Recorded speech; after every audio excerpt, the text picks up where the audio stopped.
welcome back to Vet Connect, all you people out there in Twitch land. Today, we are hopefully going to be joined by the one and only, the legend Rick Lamb. I think Rick is still connecting. He's got some Firebase improvement activities he's working on at home, which he told me. So before he does come on, just for the record, I'm going to read a short bio about Rick Lamb. Richard C. Lamb was born in 1959, and he's a retired U.S. Army Command Sergeant Major with over 40 years' experience planning and executing joint combined and interagency special operations, both in and out of uniform. During his 26-year military career, he led soldiers in operations spanning the tactical level to the strategic in over 49 countries across 5 continents and in 6 geographic combatant commands.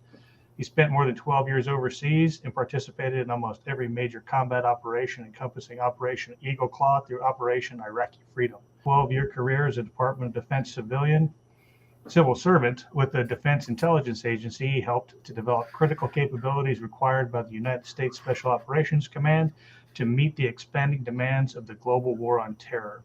Command Sergeant Major retired Lamb distinguished himself through a lifetime of service to his country as a soldier, leader, and civil servant.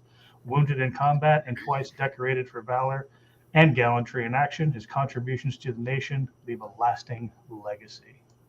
And he is one of my former leaders and personal heroes. And so I hope Rick gets a chance to jump on with us here during our couple hours we're going to be with you today on the Twitch world, because he is a wealth of information. I love that guy. Lucas, what's up, man?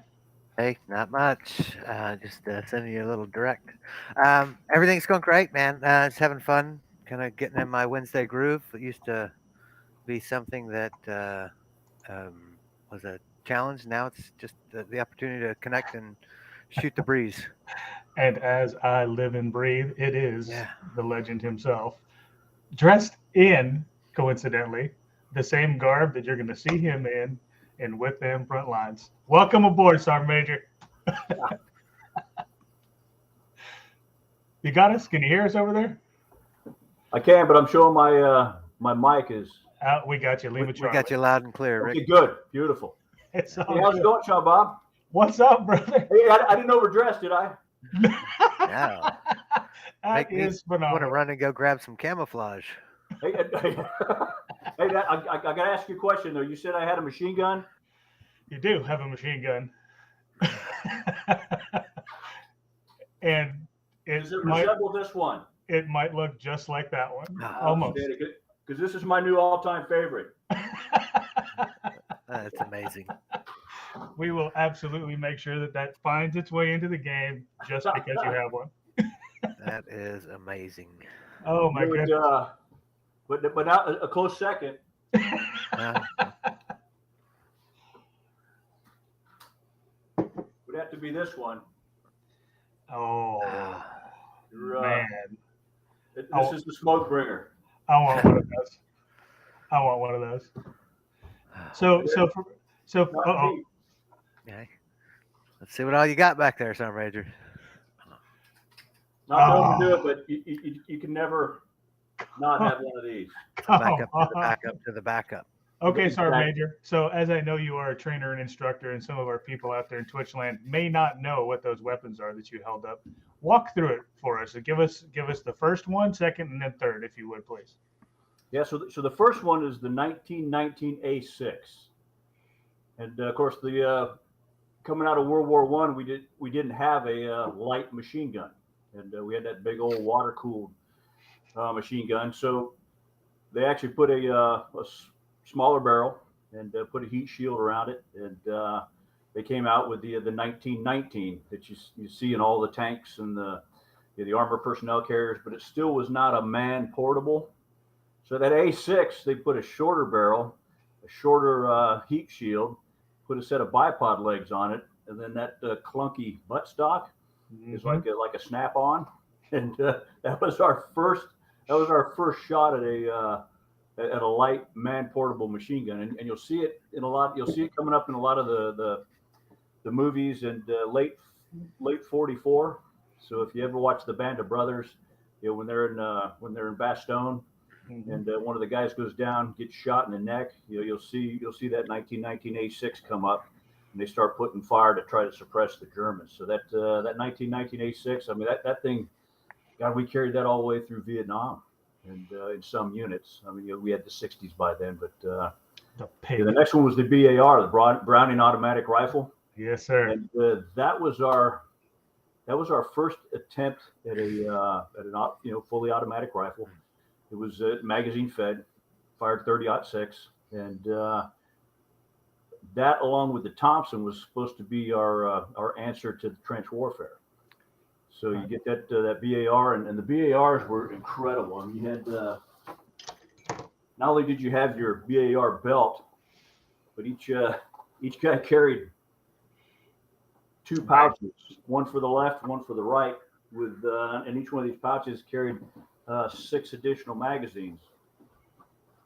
And so, if you've ever seen a Browning automatic magazine in 30-06, that's a heavy load.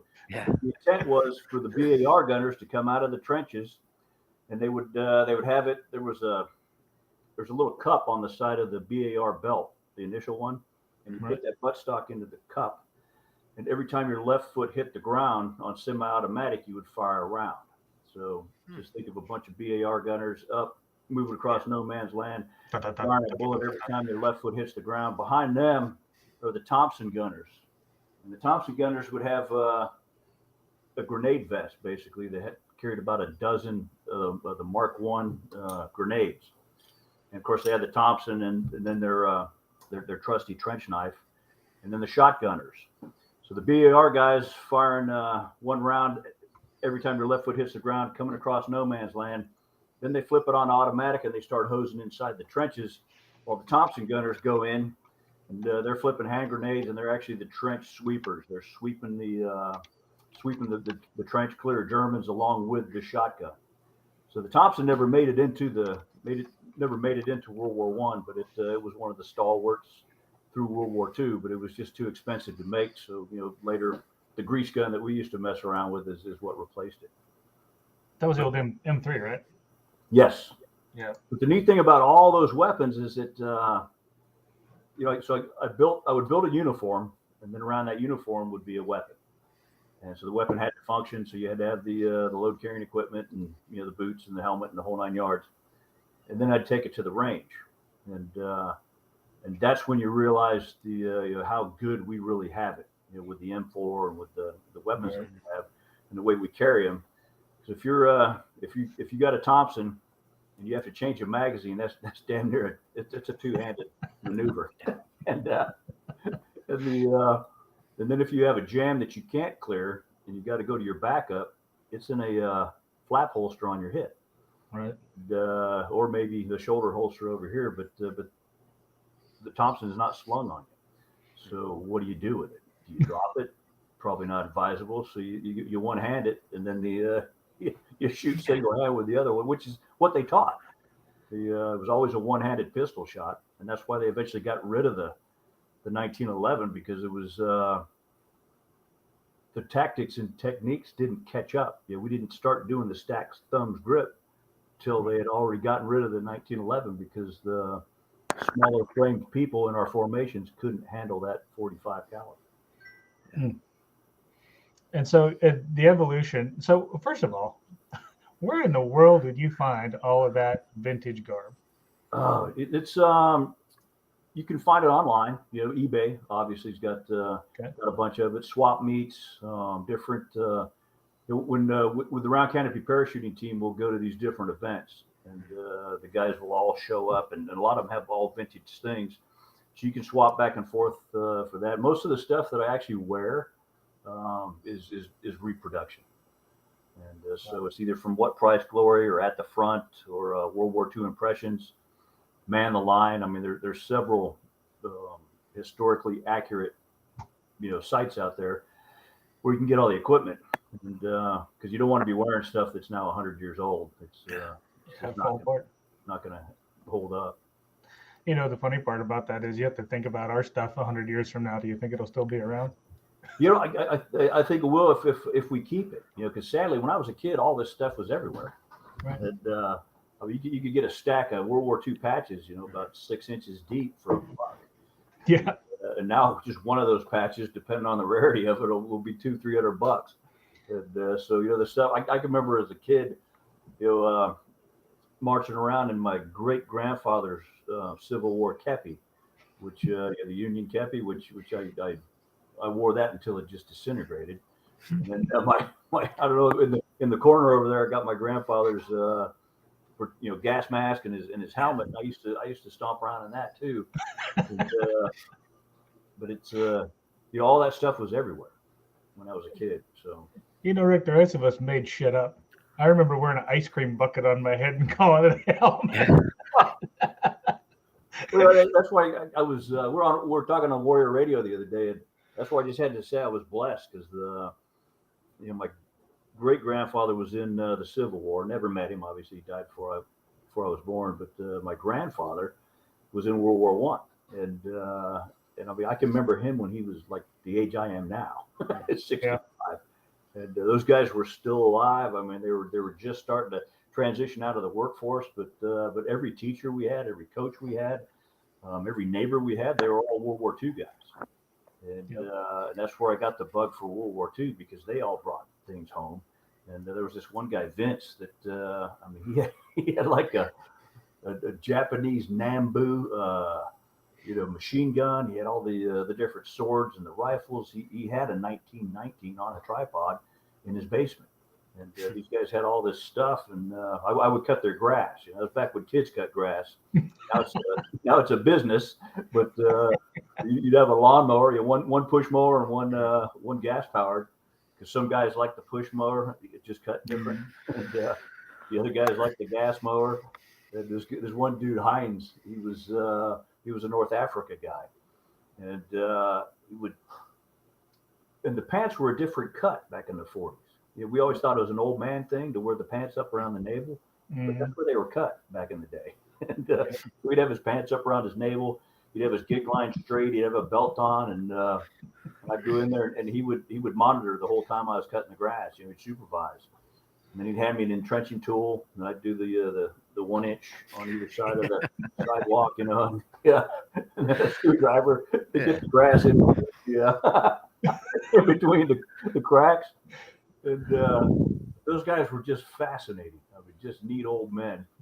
But again, they were our coaches. You could be cutting up in class, and all of a sudden you get this the Mr. Spock shoulder.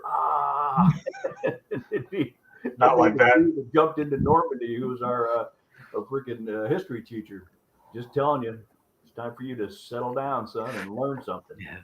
Oh. It's funny, and not funny. It's a shame that we're losing that generation now. Oh yeah.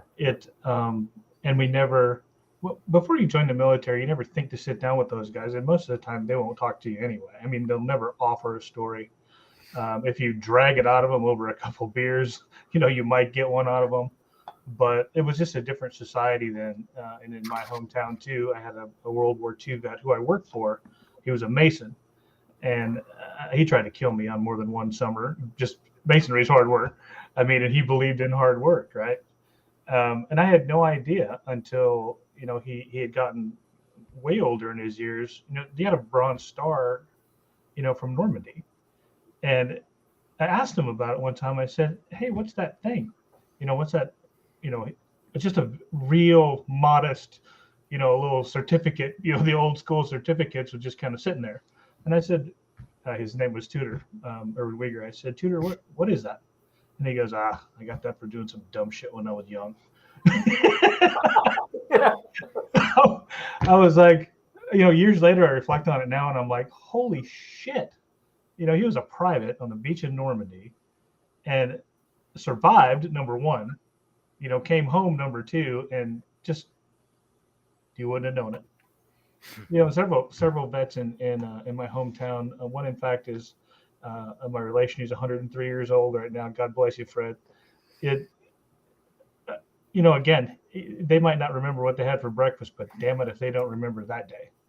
So there's a guy by the name of Ralph Puckett, and Ralph was lieutenant fresh out of West Point, and he reports into Korea as the war's kicking up. And the commander of the Eighth Army says you're going to create a Ranger company for the Eighth Army. And so Benning's already turning out. They're starting to turn out Ranger companies to assign to each one of the divisions. But the Eighth Army wanted one, and they wanted Puckett to build it. So he did, and he builds it in Korea under fire. I mean, they would have to stop fire, stop training at night to go man their positions on the perimeter. So they get thrown into the fight early at 50. And he ends up getting the Distinguished Service Cross for taking this hill. Well, later it gets upgraded to the Medal of Honor, and I was just an incredible guy. But he's failing a bit, slipping. And I was eating lunch with him a couple months ago, and he could when there was several of us, and so as we're just doing shop talk, there you can just see him drifting. But the minute you talk about soldiers, boom, he's right back in it. And, Focused. It's just amazing. You're absolutely right. Those guys, that was a significant emotional event for every one of them. Well, and if the movies do half of it justice, I just sit there with my mouth open and I watch those movies. Band of Brothers was a great one, obviously. But when or Saving Private Ryan was another good one as far as I'm concerned. Fury. Yeah, you think about what even what they put the actors through. You know what I mean? Some of those actors I read, the backstory and all that, they were like, holy shit. And I think a lot of them got a whole new understanding of what it could have been like for a day in the life of just a normal World War II. When they left till the war was done. That was it. For us, it's like, nobody's is bigger kind of a thing, but theirs is bigger. Let's face it. We all spend our share of time away from home and whatever, but the difference was we had an endpoint. You could say, oh, this is a 6-month deployment, or this is a 10 or 12 or 18-month deployment, whatever it was. At least you could set your eyes on the horizon and walk toward that goal. Whether you make it or not, sometimes that's a little sketchy. For those guys, they went to war and they didn't come home until it was done, or they got, either injured or got killed, unfortunately. I have so much respect for World War II veterans. Well, I do too. Especially the more time you spend, I get to with the Round Canopy parachuting team. We'll jump into France every year, and so the first time I got hooked was I was at Fort Benning. I was still working, and my phone rings, and it's my buddy, and he goes, "Rick, we're jumping into Normandy. Are you in?" And I'm like, "Hell yeah, sign me up." And so get me on that manifest, and I hang up the phone, and I think, I'm like 35 pounds overweight. I'm old. I haven't jumped in 17 years. And so I'm scrambling to call him back and say, nah, but yeah, hey, man, you caught me at a bad time. And then I hung up on him. I said, no, I'm going to do it. So I go up to Palatka here in Florida, and there's two old SF guys. One of them was out of third group, and Bill Markham. I don't know if you remember him or not. But I do. But Bill was there, and Bill looks at us, and he looks around the circle there, and he goes, "Some of you boys missed a meal lately." He goes, "I don't think I got enough parachutes, so I'm telling some of you guys softly. And I don't want to kill you because you're all old fossils." So he goes, "Right now you're on an intermittent fast." Put us on an intermittent fast. So I got about 90 days to get you guys in shape.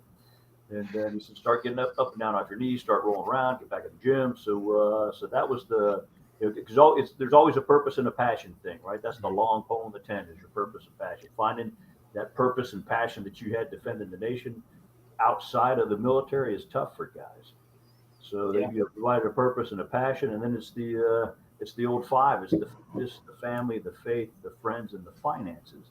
Those 5 resiliency factors. So he was banging on all 3. I mean, the fitness piece was the long pole in the tent for us at the time. And he said, "Get fit." That reminds me of that old cadence. If you want to be airborne, you got to be fit. That's true. Once you get to Normandy too, it's surreal. Because we left a lot of equipment in Afghanistan, obviously, but we left a whole shit ton more probably in Europe. And because those tanks are still rolling. I mean, the half tracks, every different generation of Jeep, personnel carrier that it's all there. And these guys have painstakingly reconstructed them. I mean, it's all old analog technology, and I mean, easy to operate. And I kind of envy them because driving a Jeep a couple times here recently and over there. If it breaks down, you can fix it. It's like fixing a lawnmower. But so yeah, you just look at the care they take into that, and then jumping those old warbirds, the C-47, into a drop zone that the kids had dropped in, but it's daylight, nobody's shooting at you, collect your shoot, and then you just tour the battlefields, and you look at some of the things that those kids had to do, and I mean it's incredible. And they were young, because all the reenactors are old fat guys. You got 17, 18, 19-year-old kids that are making life-altering decisions, and like John Ron is one of my favorites. He's the last living Ranger officer to hit Omaha Beach in the first wave, and I mean his mind is sharp. His body, like anybody, he's pushing 100, so he's starting to wear out a bit, but his mind is sharp. But talking to him, the decisions that he was making as a 23, 24-year-old captain, it was just incredible. First time in combat, it was incredible. Oh.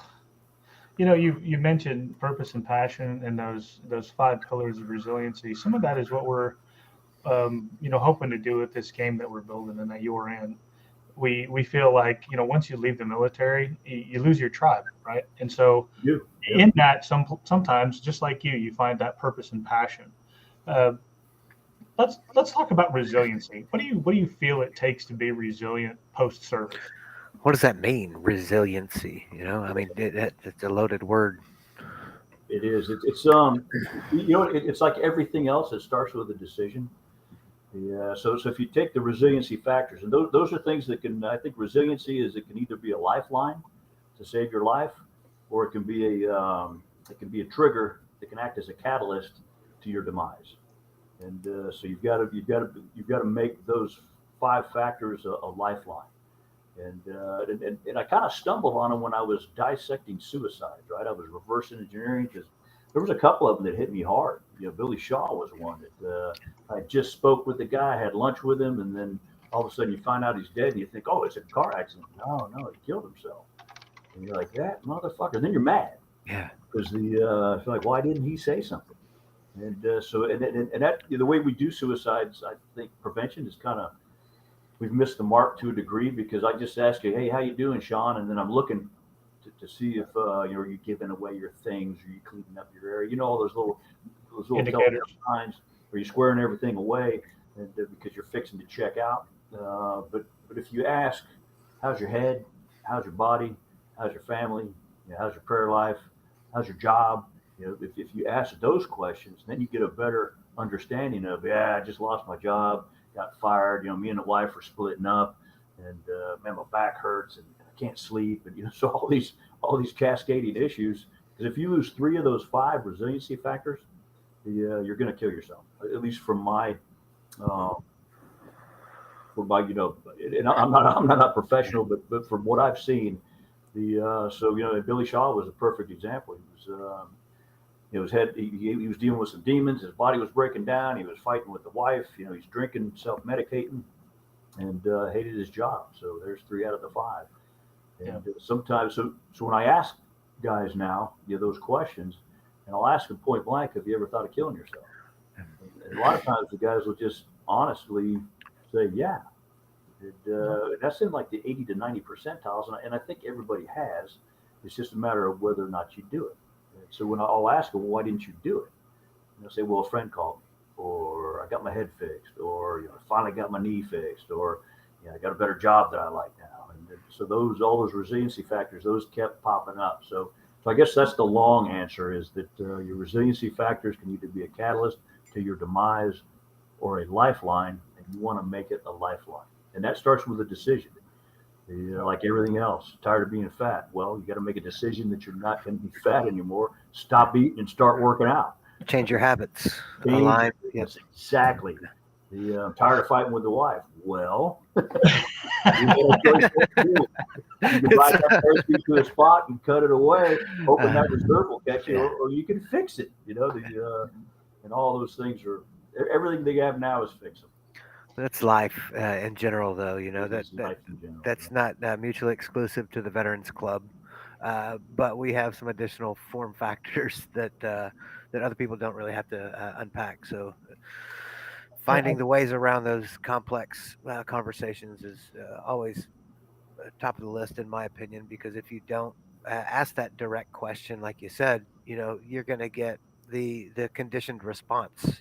True. Oh yeah, everything's great, blase blase, on to the next thing. Next thing you know, you get a text message, hey, Bill killed himself 2 days ago. You're like, holy shit, man. Yeah. The same circumstance. It's a true challenge for people of our ilk, I guess you could say, to kind of have to figure out new ways of doing things, because the current status quo is unsustainable. No, that's a fact, and a lot of it boils down to friendship. I mean that if it's fitness, family, faith, friends, and finances, those five. Because a lot of guys will say, "Why didn't you kill yourself?" Well, because my buddy called me. And so now you always make it a. Stu Braden calls me every day, and I got guys that just call and check up. I got talking to Bob Moody the other night, so guys will check on it, and then if the guy's not answering the question, or gal, because gals are suffering too. If they're not answering those questions, or they're weak on three of those five, then they say, "Let's do lunch, bro." And because you're right, the tribe, that book, The Tribe, that came out, I think it was Sebastian Unger. yep, And, great book, phenomenal. there's a spot in that where he's at outpost Restrepo, and he said the guys that the platoon or the squads didn't get along with, if they were caught in getting after it, because they had to like run to the shitter, run to the chow hog. They're always under observation. So if they were caught out there in the beaten zone, somebody would crawl out and get them, even if they didn't like them. And he that was just floored, because he's like, man, I've never seen this before, and that's the tribe. And remember, we used to laugh at guys who would retire outside the gate of one of the military bases, when we were younger, and that shit, I'm like 35 miles outside of Dale Mabry, on the Dale Mabry gate for McDill, and most of my buddies are somewhere near a military base, because it's the tribe. I mean, it's where the tribe is at.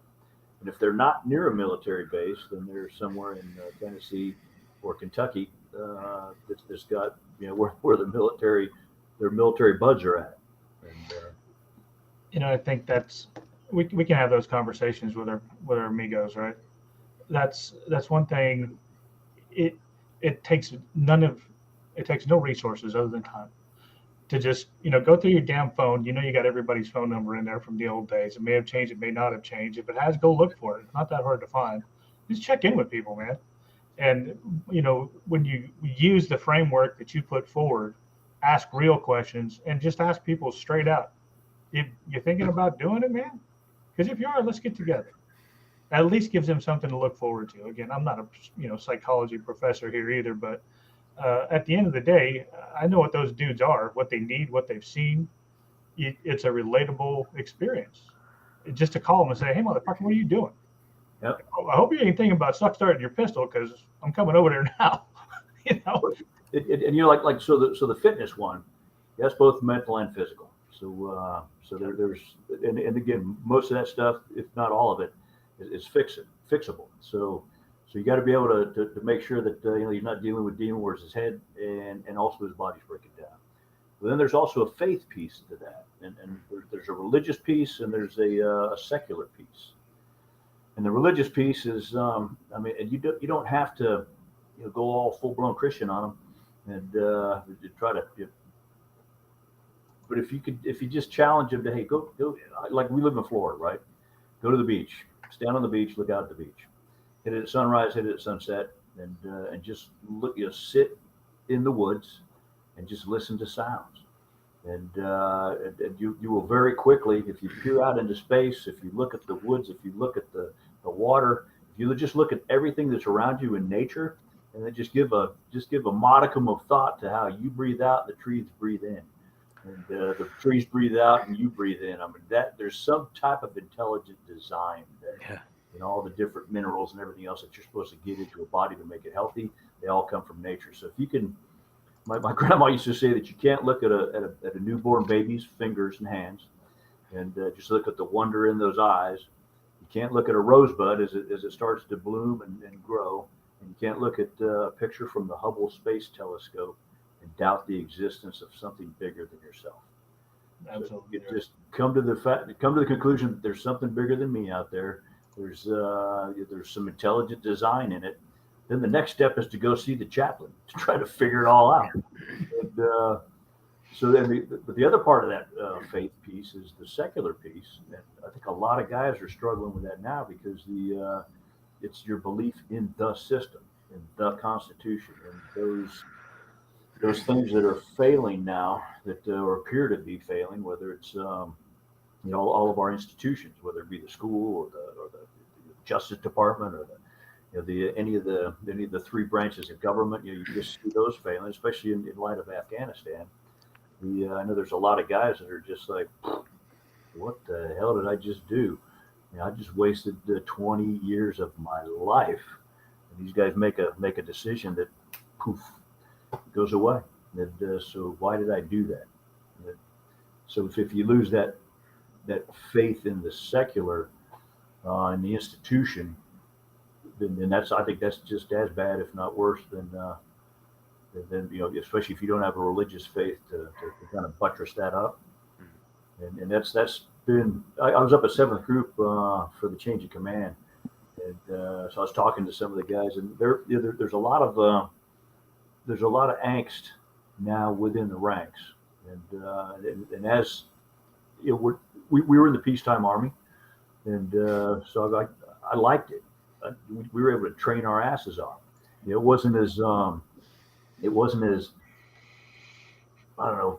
You didn't have the endorphin release that you had in combat, but you can get really, really good in peacetime. That you can take the time to actually save your life once you hit the road into combat. So you don't turn into a Kasserine Pass. So you don't turn into a Task Force Smith. So you don't turn into a Desert One scenario.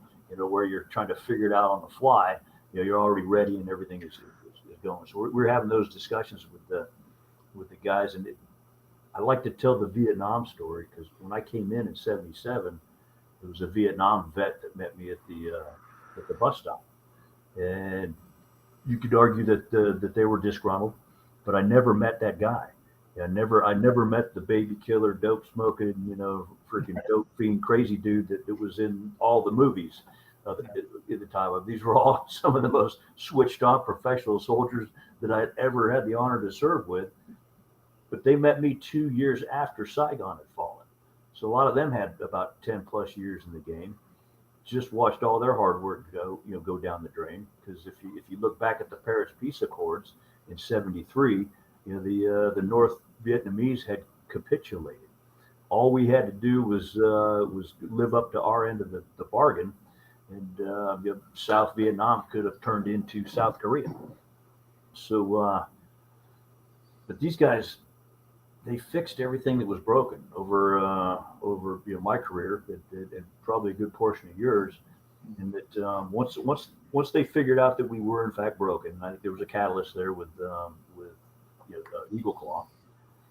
And the Holloway Commission came in. Admiral Holloway, I think he was Chief of Naval Operations. He did the after action on that and said, if you guys want to do this for reals, you're going to have a command that does command and control, JSOC. You're going to have a command that does man, train, equip, resource, that has service-like and global functional combatant command-like authorities, SOCOM. You're going to need your own budget. You're going to need to bring all the different stovepipes of excellence, the SEALs, the combat controllers, the Rangers, the Green Berets, all of your soft guys are going to have to come in underneath this command for man training, equip, and resource so that their radios talk, that they have habitual training relationships, that they can work together. And so I can fast forward all the way to like the Haiti invasion, which I got to plan all the way up until we were on the planes getting ready to jump. when they called off the Haiti invasion when I was in Third Ranger Battalion. So, but the train up for that Haiti invasion was, I could see full circle, from what we had done in the Desert One, the prep for the Iranian hostage rescue mission, all the way up to the in Avon Park is where we did our rehearsals for the Haiti invasion. It was night and day. I can remember getting right at twilight. The C-130s are there, and the crew chief's out. He's doing his 360 checks, and they're starting to load the vehicles on, and they're loading all the bikes onto the ramps. You got the Rangers, marching up to go to be in because they're going to be the jump team. It was amazing. I remember just the hair on the back of my neck standing up, going, "That's any place on the planet for as long as we care to hold it." And we had just come that far. But so back to the Vietnam guys. They fixed everything that was broken. They stood up Delta. They stood up SEAL Team 6. They stood up Army, Navy, Air Force, and later Marine SOF. They stood up US SOCOM. They stood up JSOC. They stood up 5 active duty special forces groups. Initially 2 Ranger battalions, then a 3rd Ranger battalion, and then a Ranger regimental headquarters. Oh, and then they went up to they established the Theater Special Operations Command in each global command area responsibility, and Army, Navy, Air Force, and Marine component commands. That was all Vietnam dudes. And you Google it, look at who the commanders were and all the guys that were making that happen. And so if you fast forward to the Afghan vets of today, they're those guys. They're the guys that the young kids that are coming in are going to be looking to train them and keep them alive during this lull and fire we have. And it only lasts about 4 to 5 years before we're going to something else. Whether it be a Grenada invasion or a Panama invasion or a Somalia, or there's going to be something that pops up.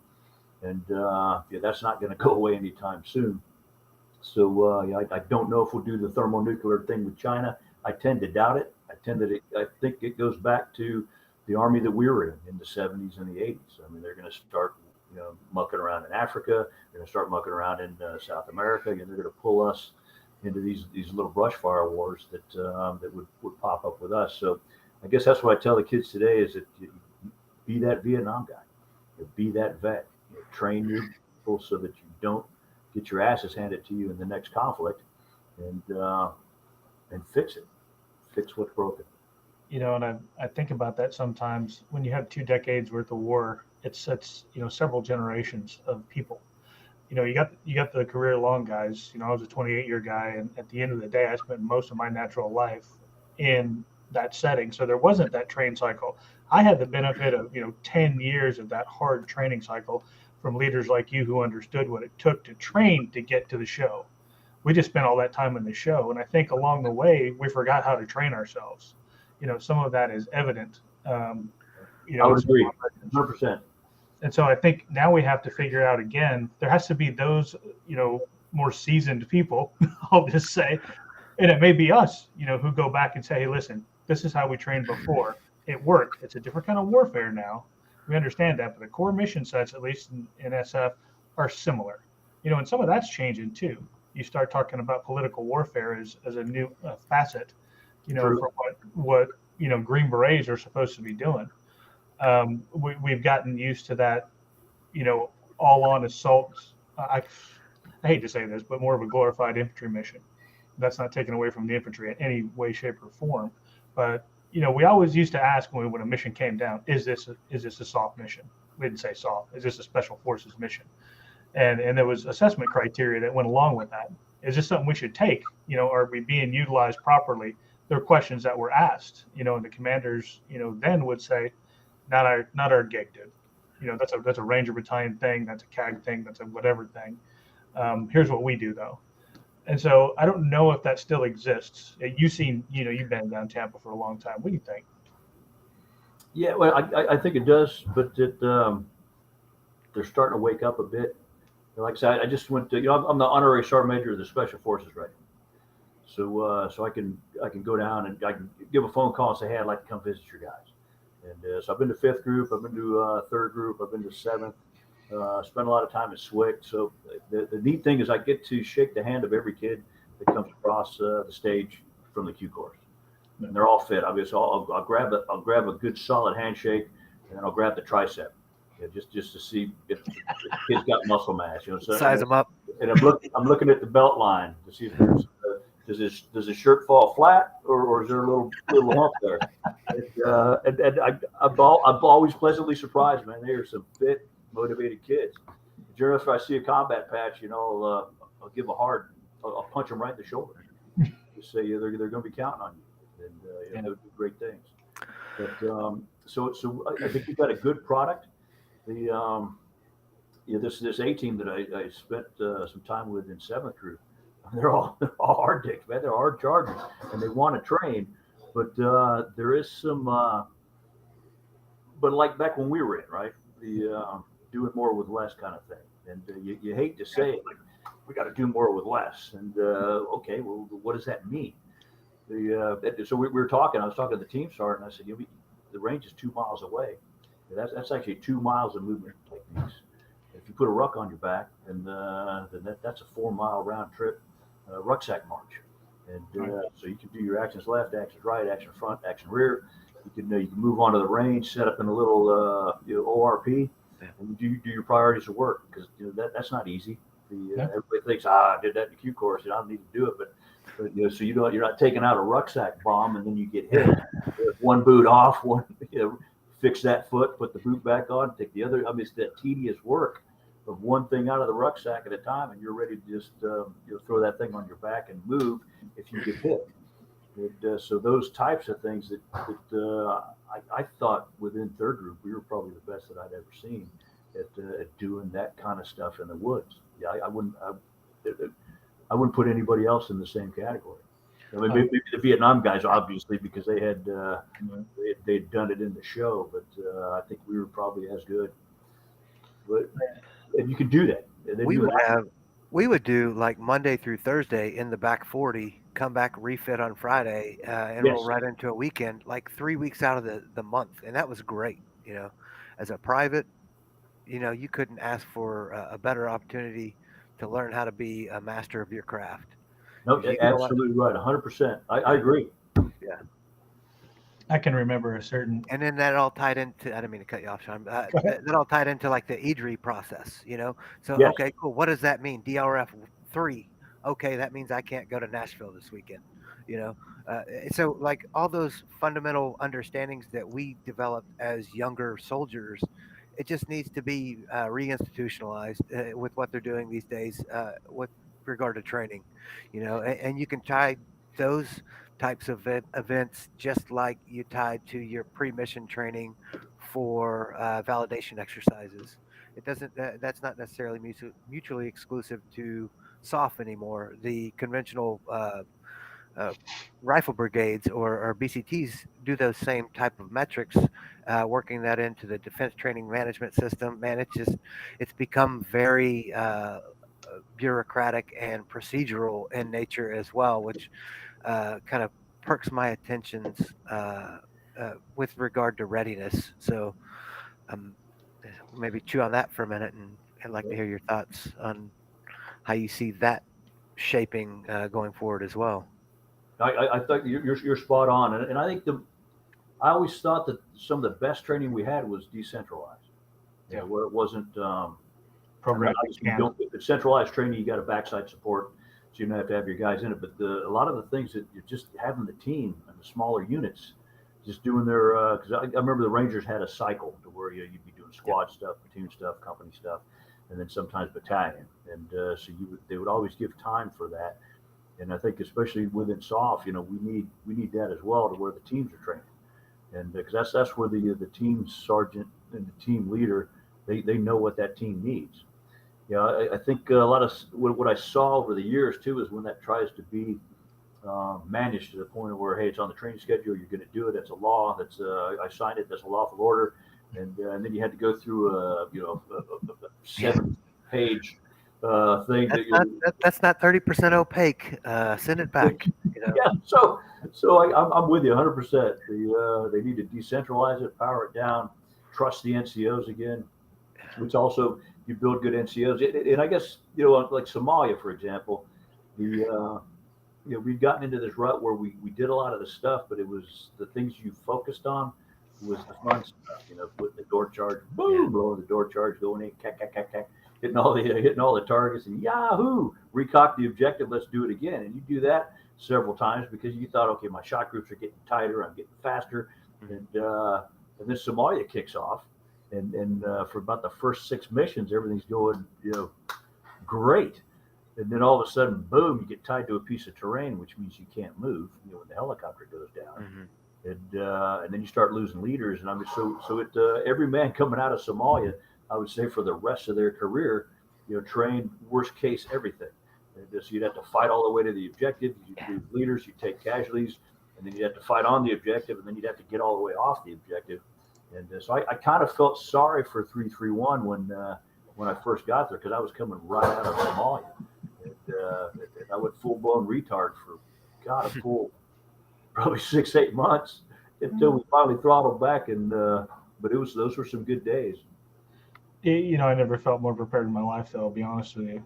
It was, I think, the decentralization of training is directly proportional to the ability of a leader to take the commander's intent, build an individual skill matrix, and then translate that to a collective task. Nowadays, that's automated in DTMS and canned to a lot of the degree. Oh, we have to do this. It's one of those things. You can't build leaders like that. That's just my personal opinion on that. And I'm sure I'll get a lot of, mortars for that. But at the end of the day, that is building trust in NCOs. And they have to be thick-skinned enough for when the sergeant major says, that's the dumbest damn idea I think I've ever heard. That's not how you do it. And we have the unique ability to cross-train on the detachment. So those individual skills sharpen up the trainer and the trainees, identically. And you don't stop. For us, it was always worst case scenario. I got that from you. At night with casualties, that is always the worst case scenario for us. Even though we have a tactical advantage, shit goes bad at night, always. You know what I mean?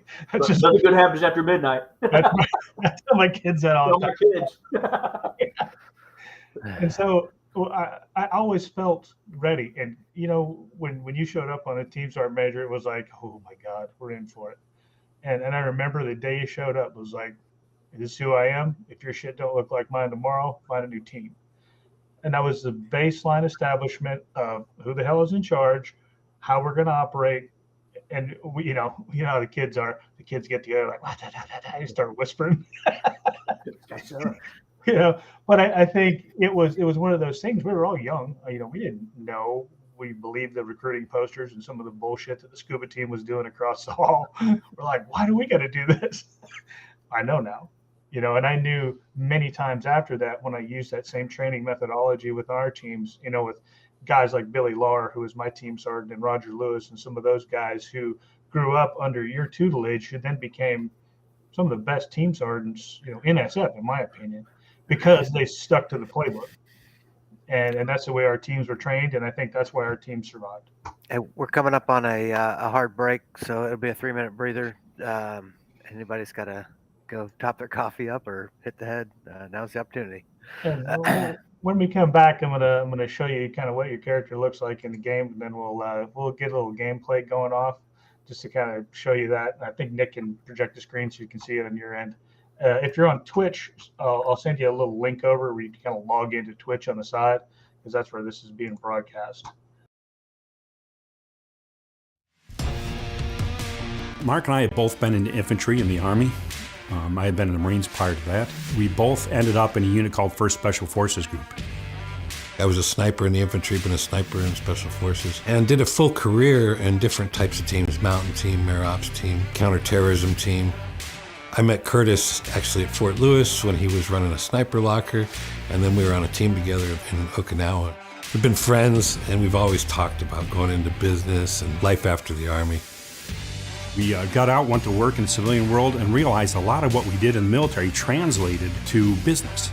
We looked at the cutlery industry, and the people there as a culture were fantastic. And we said, hey, we're going to start a knife company here in North Carolina. In the beginning, we had a knife grinder, a blaster, some rudimentary tools. We started out and decided, what do we want to make? Well, let's make something we know. So it was a combat knife, and we did 3 models because we figured you got to have more than one when you start out. You think you know everything about knife because you carried one all your life, But to be quite honest, we were new at it. We didn't know everything, so we took them to a lot of our Special Forces buddies at Fort Bragg. They gave us some advice and allowed us to develop those initial products. Today, we have a whole lot more offerings than we did in those early days. We actually have 3 distinct lines of knives we call gold, silver, and bronze. Gold being the knives we make right here in our shop in North Carolina. The silver line knives are those made for us by our partners up in Olean, New York at K-Bar. And our bronze line are knives we design using US-made steel that are manufactured overseas. A lot of folks think we have a giant manufacturing facility with 100 people. And quite honestly, we have 10 core people that we use to build our knives. Making a knife isn't as simple as most people think. There are many processes that are involved, so we have checks and balances and continuous quality control throughout the processes. We know that perfection should not get in the way of getting your job done. So while we strive for perfection, we know we'll never achieve it. I'll never forget the first time we won a Blade Show award because of the rest of the industry, the people who do what we do, saying, hey, you guys have this figured out. We realize that quality, it's not just the time we put into making the knives, it's not just the high-end materials or processes or even the money we spend, our raw cost to make those knives. In the end, the quality is proven out by the people that hold them and use them, right? If someone's willing to pay for it, and they're willing to carry it, and they're happy to carry it, they might even brag about it, to us, that's the measure of quality. We don't chase trends. We don't put things on knives that don't need to be there. We always joke, and I know this sounds ultra simplistic, sharp, pointy, with a comfortable handle. You do those 3 things, you're probably gonna be successful in knife making. And I think if you can take a look at a knife, it's very, very simple, but you can immediately say, I know who designed that, or I know who made it. To me, that's a measure of success. That's what we try to do here at Spartan Blades. Both Curtis and I care about our country. We fought for it. We took our oath seriously and still do to this day. So since our product goes to end users who use it in the most ultimate fight, we take it seriously, what we make. That when it goes in a box and it gets sent to a customer, that it's ready to go wherever you need to go. And it's going to be there and perform. And that's what we strive for every day.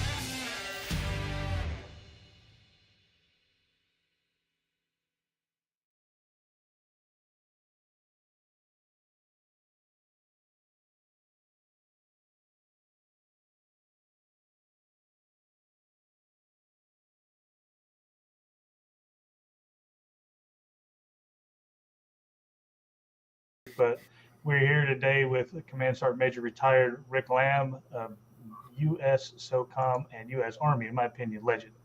And so we started during the break there to talk a little bit about risk and how today's commanders interpret that.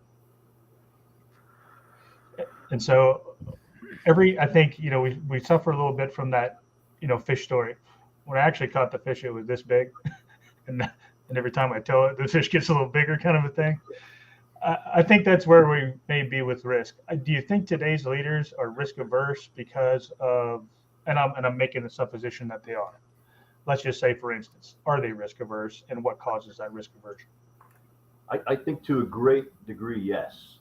But it doesn't make them bad people. I think in their mind it makes them good leaders. But right now, you lose somebody, and they're going after. That's a career ender, right? So, but I can remember, God, in '78, we didn't even do sustained airborne training. And that started somewhere like '79-ish, and because before you just go to the airfield, put your chute on, and get on the airplane and go. And so then they started actually when sustained airborne training. We're jumping every week. Yeah. Like you were saying, you're jumping out into the field and you're coming back. So then the sustained airborne training started, and then the risk assessment started. Remember before it was like it was a one pager, Handwritten. and it was just it was a little pocket size. It would go in your breast pocket, and it was acetated on both sides. There was a front and a back, and then it turned into a book. To where there's you open it up, and there's a front and a back, 4 pages. And then then it turned into a trifold and then a multifold, and they're at the point now where they're just trying to take every little bit of risk out of it.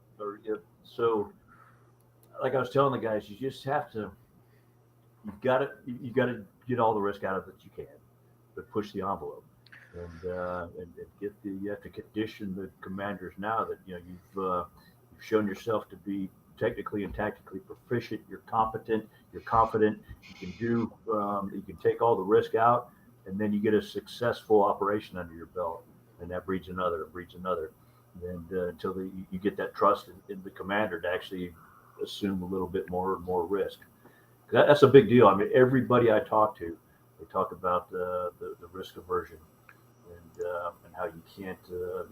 And a lot of it, I think, was bred in 20 years of combat, to where it's a lot easier to stay on the base than it is to go off base, and because you got all those different things that could happen, for anything from roadside bombs to you name it, and so it just became easier to just do your mission within the parameters, come back to the base, stay on base.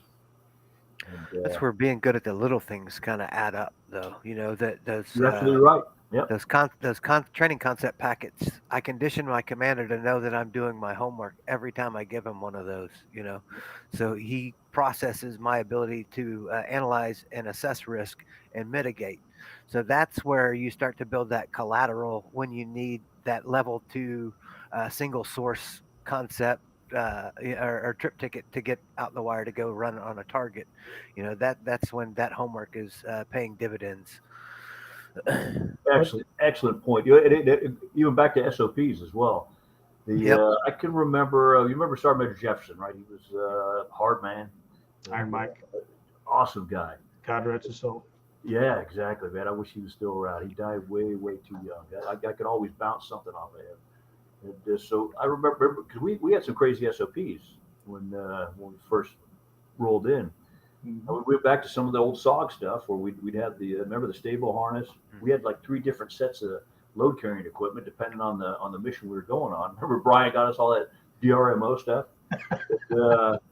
We ended up, pockets on the sleeves, which was a 65, 70-year ass chewing. The boys in 44 did it. The guys in 66 did it. The guys in 93 did it. And then we did it. So, but pockets on the sleeves were, if you remember right, you had it was before the IFAC, so you had a syringe of morphine, you had a pressure dressing, you had a tourniquet, and a blowout kit in your right pocket or your left pocket. And the right pocket was a cut down VS-17 panel, a 10-gun flare, and a signal mirror. So everything, place for everything in its place. You had to if you dumped your LCE, you had to have a gun on your belt. You could either wear a cravat for a belt, an old tourniquet for a belt, or something, or something that you could hack it, get into an airplane with. But so remember the ghillie hats, and so I can remember taking all those SOPs, all handwritten, down to Jefferson and sitting down and just going page by page and saying, hey, listen, we got this one from the B-52 tips.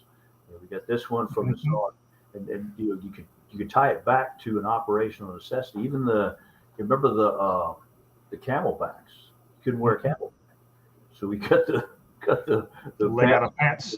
Yep, and then hid the camelback inside of the camel pack and had a 1-inch tubular nylon. So it was just doing the things that our predecessors had done, and I remember Sergeant Major Jefferson signed off on it and said, yes, this is.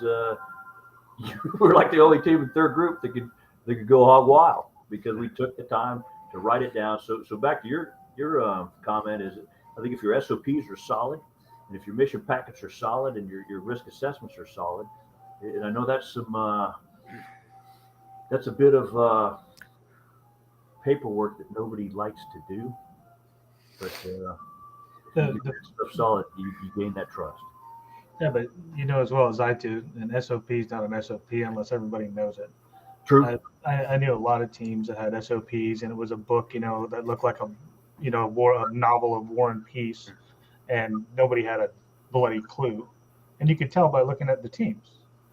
And I mean, you could ask Ed Smith where his weapons cleaning kit goes in the rucksack. He'd be able to tell you exactly where it goes. and I still do to this day. I do the same way. Because we're all packed the same, right? And I took a lot of. My wife loves that part about me, by the way. Yeah. I mean, yeah. And we took a lot of shit from a lot of people. They're like, "Oh, you guys are a Ranger squad." And what's wrong with that? That's just leadership, just baseline leadership, man. First You class, remember- third class. Yeah. I know you remember Sergeant Major when you left 3-1 and went to become the company Sergeant Major. There was some weeping and gnashing of teeth down the hall. Roger. Yeah, but we put out some good leaders out of that company. I mean, you figure Mark went all the way to USASOC, CSM, Becker, Mm-hmm. Fran Bodette went all the way to USASOC commander. Yeah. There were some good, solid heavy hitters that came out of Charlie Company. You know, the funny thing is, I don't know if you recall when we spun up for Zaire. Do you remember that? Yes, yeah, the The vehicle. brave operation. That was kind of at the transition point, if I remember right. And we knew what to do. All we needed was a little direction. Like harden that Humvee. Next thing you know, we were sandbagged out. We had built a gun platform for the top of that soft skin Humvee so we could set the saw up there. Our shit was already packed. So literally, we were sitting there waiting on the rest of the company to unscrew When themselves. we load, yeah, and that ended up, I think, getting filtered out to 3rd Battalion, correct? Yeah, I think it was 3rd Battalion that actually ended up. Yeah, you're right. but our shit was packed. Our rucksack was packed. Our A bag was packed. All we had to do was load ammo, harden the Humvee and jump on board. We're ready to rock and roll. That, to me, that felt like the most ready. Just a very simple spin up. We're not a DRF1 unit, but at the end of the day, the phone rang. We said, yeah, we can do that, and we did it just that quick. To me, that's what readiness looked like. In those times, we were all ready to play the game, man. Well, that'll come back. That's peacetime army stuff. Yeah. Have your sea bags loaded up in the Connex Yep. in case we got to go within 48. Have your B bags loaded up, palletized because we got to go within 24. That stuff will come back. Yep. It's institutional. It's just not been a priority for the last 20 years. And I would argue that that's they'll have the same amount of wailing and gnashing of teeth. But remember, once the switch gets flipped, it just becomes part of what you do. And I wonder, we were in that, you didn't have all the resources mentality. There wasn't tough boxes. There wasn't, B huts. There wasn't, you planned for the worst case. You didn't carry it. You didn't have it. It's one of those things. It made our loads a little heavier, but then you got to, the soldier's load has always been that grand debate, right? What do you really need? I need water and I need ammo. That's what I need. Chow is a nicety. I remember cutting MREs down. That's part of the SOP. That was a thing. You're absolutely right. I went to Ranger School the other day, and to the Florida phase, right? So I think on day 4, up in Florida phase, they I saw you doing your little riverine crossing. Yeah. that was so much fun, man. That was awesome. Yeah, that would be a good time. But so the kids they're kind of in this admin tactical mode on day 4. They jump in, they hit a target, they get up to the cantonment area, they get in. So by day 4, they bring them out of the huts and they go down to the lake, and you're doing your small boat stuff. 1's in the boat, 2's in the boats, 3's in the boats. Tying down the gun, tying down the rucksacks, and then you do the one rope bridge. So all your water obstacles are done on that day, and then some of your movement techniques through the flora and fauna, and then I think they move into an ambush position. So it's kind of an admin tactical thing. So when they're in their patrol base, they would let guys and gals come back and talk to me, and which was awesome. And again, the size of those rucksacks, I could look at like a SOG team, and they had like the little Alice Smalls, right, or maybe an Alice Medium. And even I can remember in the Rangers, you had an Alice Medium, and you were not allowed to get an Alice Large unless you were an RTO. And then you had to have a memorandum to go in down to the CIF to get an Alice Large. So the bigger the pack, the more stuff.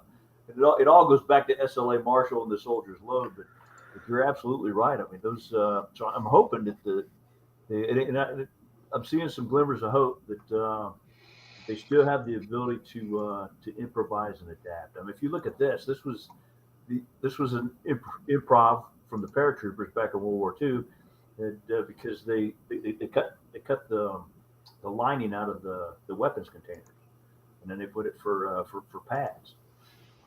It's just using some of the things that the riggers did with uniforms and that the paratroopers did was just innovative off the charts based on what you think you needed, instead of putting in a combat mission need statement and having Natick Labs work on something and then you get the ACUs. But I'm hoping that they're innovating just as well.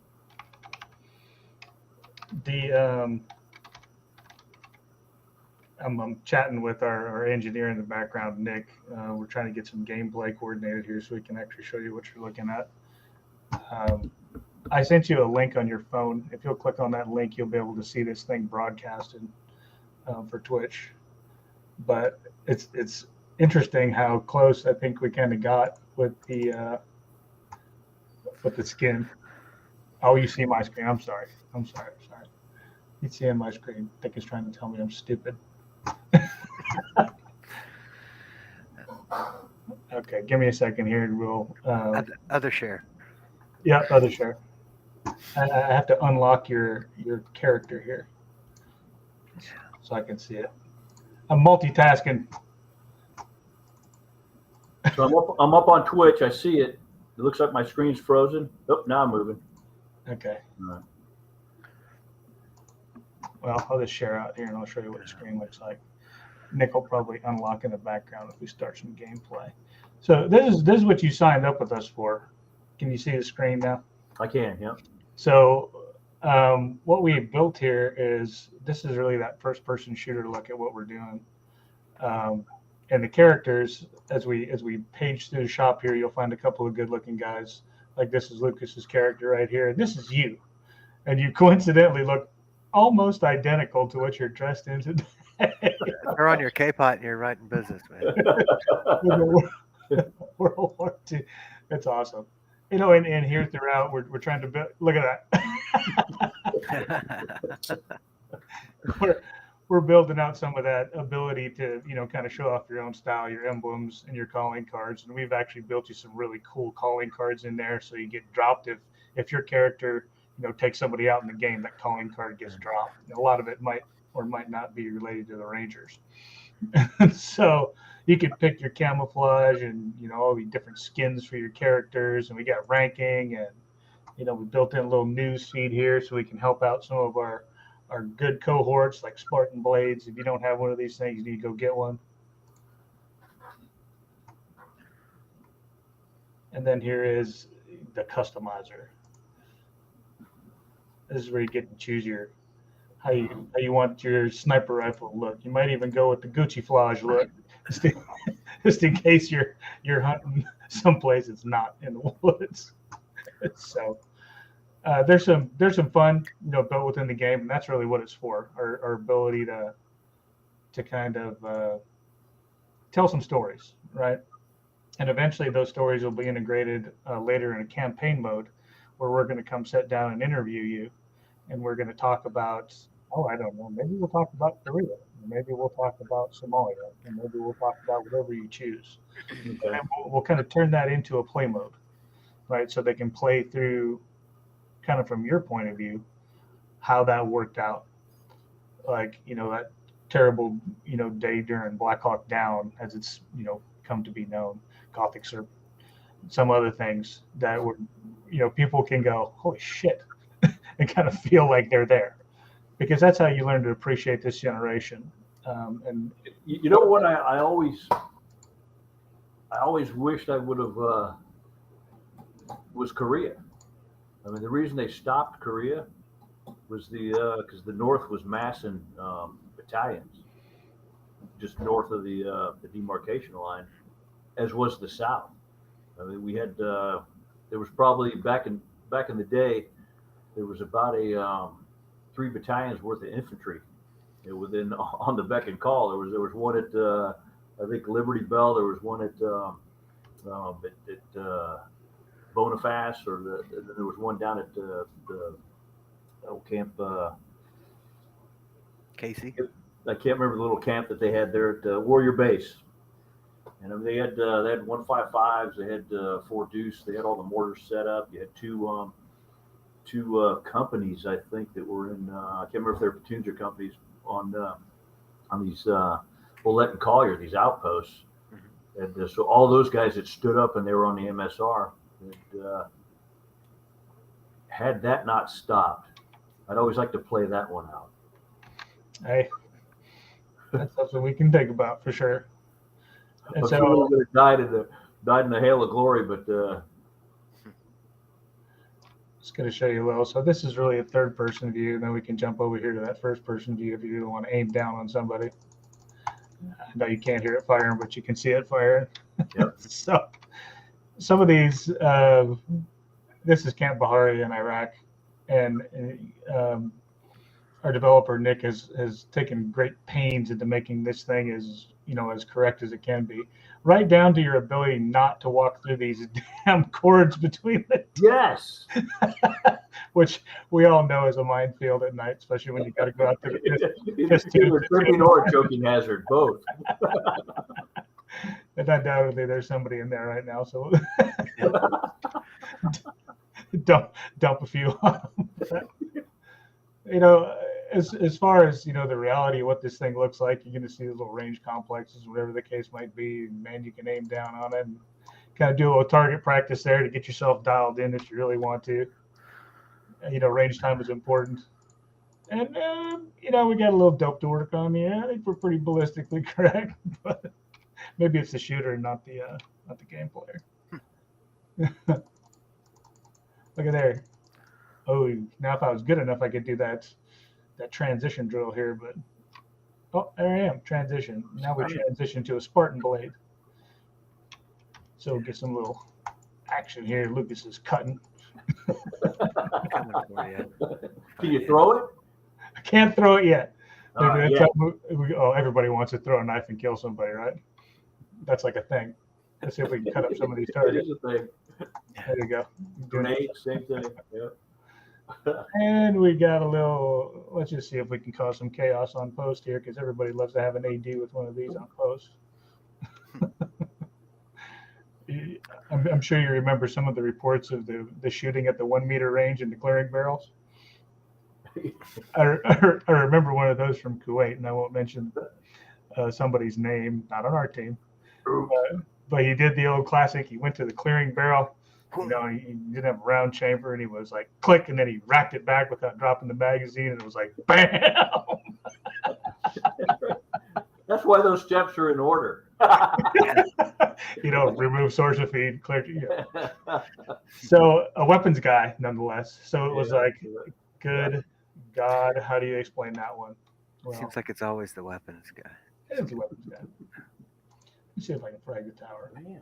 Was there a time in the past where a young Sergeant Lamb may have done something to a radio tower? Oh. I didn't start the fire. Why are you bringing up old stuff? That I know of. So don't drag up bullshit. We want to start talking about that. Like first time Sean went to jump master school and didn't do so well. And then turns out he sent me to bus driver school. In our defense, we did try to put the fire out, but none of the fire extinguishers were charged. I was wanting to shoot at one of these. Or not. Don't shoot at the predator, because the predator shoots back. You boys got the need to jump in here and play with me a little bit? I'm in there. I was trying to sneak up on you and kill you, but couldn't make it over there fast enough. So while I was talking. All right, so Bahari is set up. I'll wait till y'all jump in the room, and then we'll go again. I'm right by that dish. Do you hop out? I did, then jump back in. Okay, I'm It in. takes a little time when you're running 6 streams and. Yeah, I literally just found where you were, and I was about to. Yeah, that's how I cheat. And so in the game, you got multiple points where you can jump into, and you just click deploy, and there you go. So the rest of these guys are avid gamers. Me, I'm still a work in progress. Oh, there you are, right there. Hey, so Sean, how does this the enemy play? There's different game modes that you can play in. There's some bots in here that we can play against. The and as we go toward that campaign mode, those bots are going to be AI, a lot of them. If I'm right on that, don't let me get out of my lane here Yeah, explaining sure. stuff. But some of that gameplay is like simulated. If we can get historical actions for enemy movements and things like that, enemy TTPs, we'd really like to integrate those for the reality of the gameplay. That would Um, be from a gameplay standpoint, and some of the things we're trying to do, and I'll show you this real quick. What we have put in here recently, I logged out instead of going to the server I wanted to go to, because yeah, I did that. We've actually put a tinnitus generator in here, and so now I'm going to show. Oop.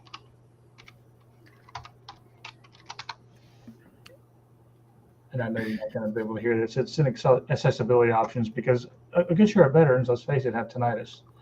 And so what we try to put in here as kind of a therapeutic for in the game is when you're playing, you can turn this tinnitus generator on, and then you can set your frequency for your left and right ear. And we're going to add in here also volume so that it feeds your tinnitus while you're playing and just gives you a little bit of relief. It's one of those things that as therapeutics start to work themselves out, ultimately this game will be hooked to a wearable that'll be able to measure, that basic biometric data.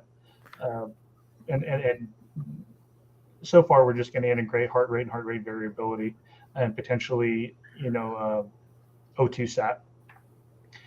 What that'll do is it'll correlate via, help me out, Lucas. I'm having a brain. Yeah, so we're really wanting to like set like trending patterns with the gamer. So as they play, there's benchmarks of events over the course of the series of play where we'll capture wearable data, and some of that data can be correlated and used to determine the severity of your triggers over the course of a prolonged period of play.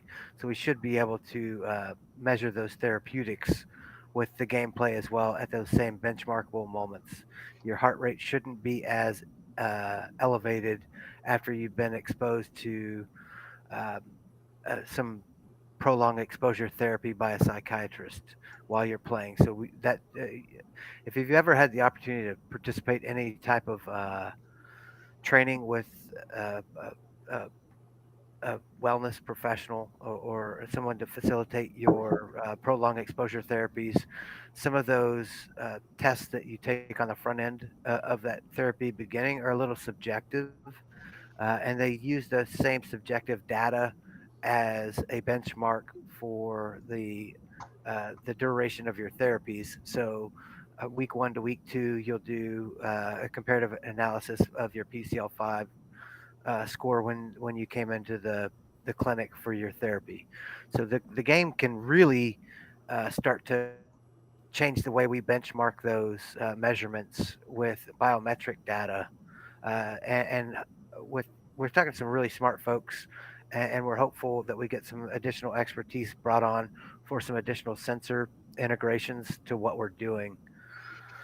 And so it's really correlating that stressor event to that biometric data. What we'd really like to have is a prolonged set of data from an objective standpoint that then you could take clinically and match it with that subjective data to try to, um, you know, point, if you will, a therapeutic at something that might, predict suicidal ideation, that might assist with therapeutics for PTSD, that might, a lot of the harmonics therapy that you see out there now, in talking to some of our cohorts, has been shown to assist with early dementia and Alzheimer's.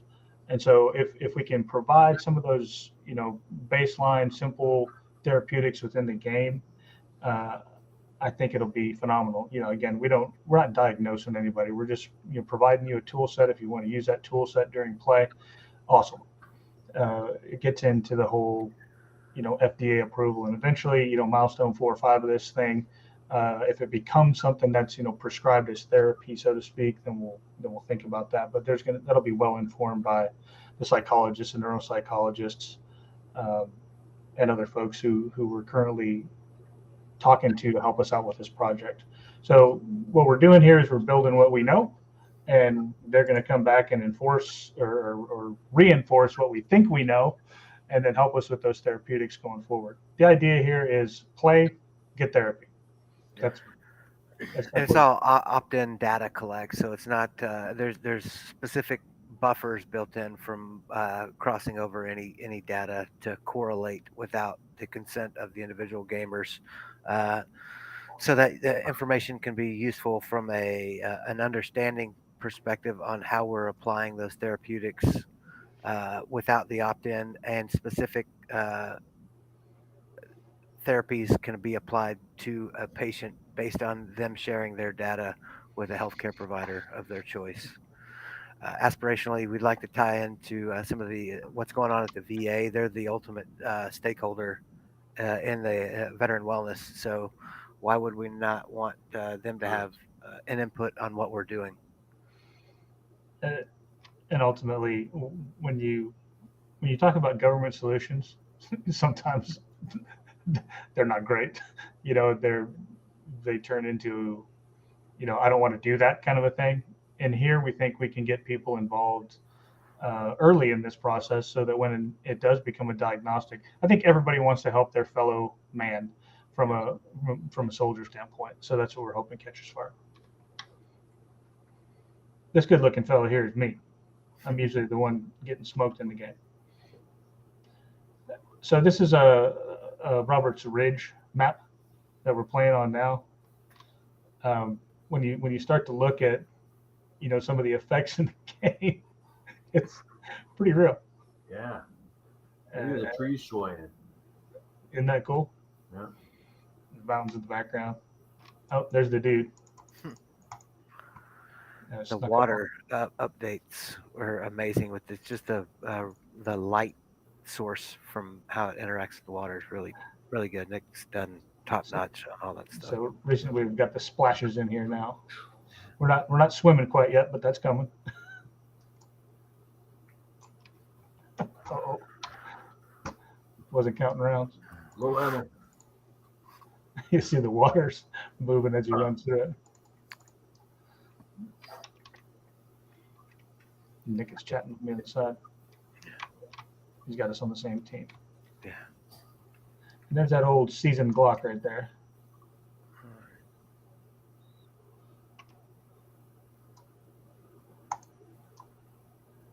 Don't One round. One round and I'm out. The 320. Yeah, so it's kind of weird playing as yourself in the game, but some of the guys I talk to, like Carl and whatever, they're like, I'm not a gamer. Like, is your son a gamer? Oh yeah. The kid is, Brian Halstead too. He's like, yeah, my grandkids want to see Grandpa playing in the game, That's pretty cool, man. which sounds pretty funny, but honestly, it's one of those generational things, and that's It kind is. of Yep. the other thing we're working on here is we've had a chat recently with some esports teams to include the Army esports team. Um, I think this is a good push for recruiting for this generation. It's one of those things that if we can help in any way, shape, or form and meet some of those recruiting goals, at the end of the day, if you sign up to be in the Army to be a gamer, it doesn't sound right to me, but you're still a soldier. So, Hey, like the band, man, they're the last ones to go. yep, Yeah. yeah, exactly right. And so, yeah, there's some pretty competitive stuff in here. If you play some of the other action modes that are involved, it'll the capture the flag is cool. The confirmed dog tag gather and kill kind of a game. It's what gamers are used to seeing as far as that Call of Duty style play, etc. I'm gonna stop my share. Really just trying to tie into some of the habits for the military community. Honestly, I mean, we played games habitually when we were deployed as a way to pass the time. Um, just trying to communicate in a different platform and language to bring about awareness for suicidal ideation and post-traumatic stress, anxiety, depression, all that stuff. It's like you said at the very onset of this call. It's frustrating dealing with your friends self-selecting and committing suicide. So if Yep. we can communicate more effectively, we can share stories of resilient individuals who've gone through some traumatic stuff and come out and can share their story on the other side. Hopefully, we can kind of demystify some of the stigmas about sharing some of the challenges that you overcame, because that little nugget that you drop in your sharing may be the catalyst for somebody else to see things from a different perspective. True. Yep. I don't know if you recognize these good-looking guys. Dang, look at that. Is this where they break into the porn? No? Well, this is where we furrowed your brow and the other part you asked us to do. Nice, nice mustache. Yeah. I like it. Just a little bit of character design. Here you go. And again, one of the things and I may just be a retard, but Yeah. the historical aspects of it, I don't know, and I don't know what the guys like to play. Do they like to revisit history? It'd be interesting to try to change the outcome, and or you can put yourself in that historical context, but then can you through the game change the outcome? I think every outcome is going to be different based on kind of what the AI feels True. like it's going to happen. You could have like an Altiverse version, so to speak, within the game. Tactically, it'll be a challenge if you're going to recreate Operation Overlord, for instance. We chose to kind of stay current, Gotcha. post Vietnam era with this, because I think there's a lot of people's stories that need to be told between then and now, right? Gotcha. Some of those and as we get more people come and become characters in the game, like Brad Felix and Rusty Bradley, and some of the other guys that I've chatted with, and we're looking for a diverse group of people to come in. We're looking for female veterans. We're looking for non-stop veterans from Army, Navy, Air Force, Marines, Space Force, Coast Guard. We want to this is an inclusive game, so we want every walk of life to come in here and help tell their stories, because everyone suffers from something individually in their own way, shape, or form. And so, if you're listening and you're a veteran and you want to tell your story, get in touch with us. We're happy to talk to everybody, and as this is an endless game, because there's Yeah. endless amounts of stories.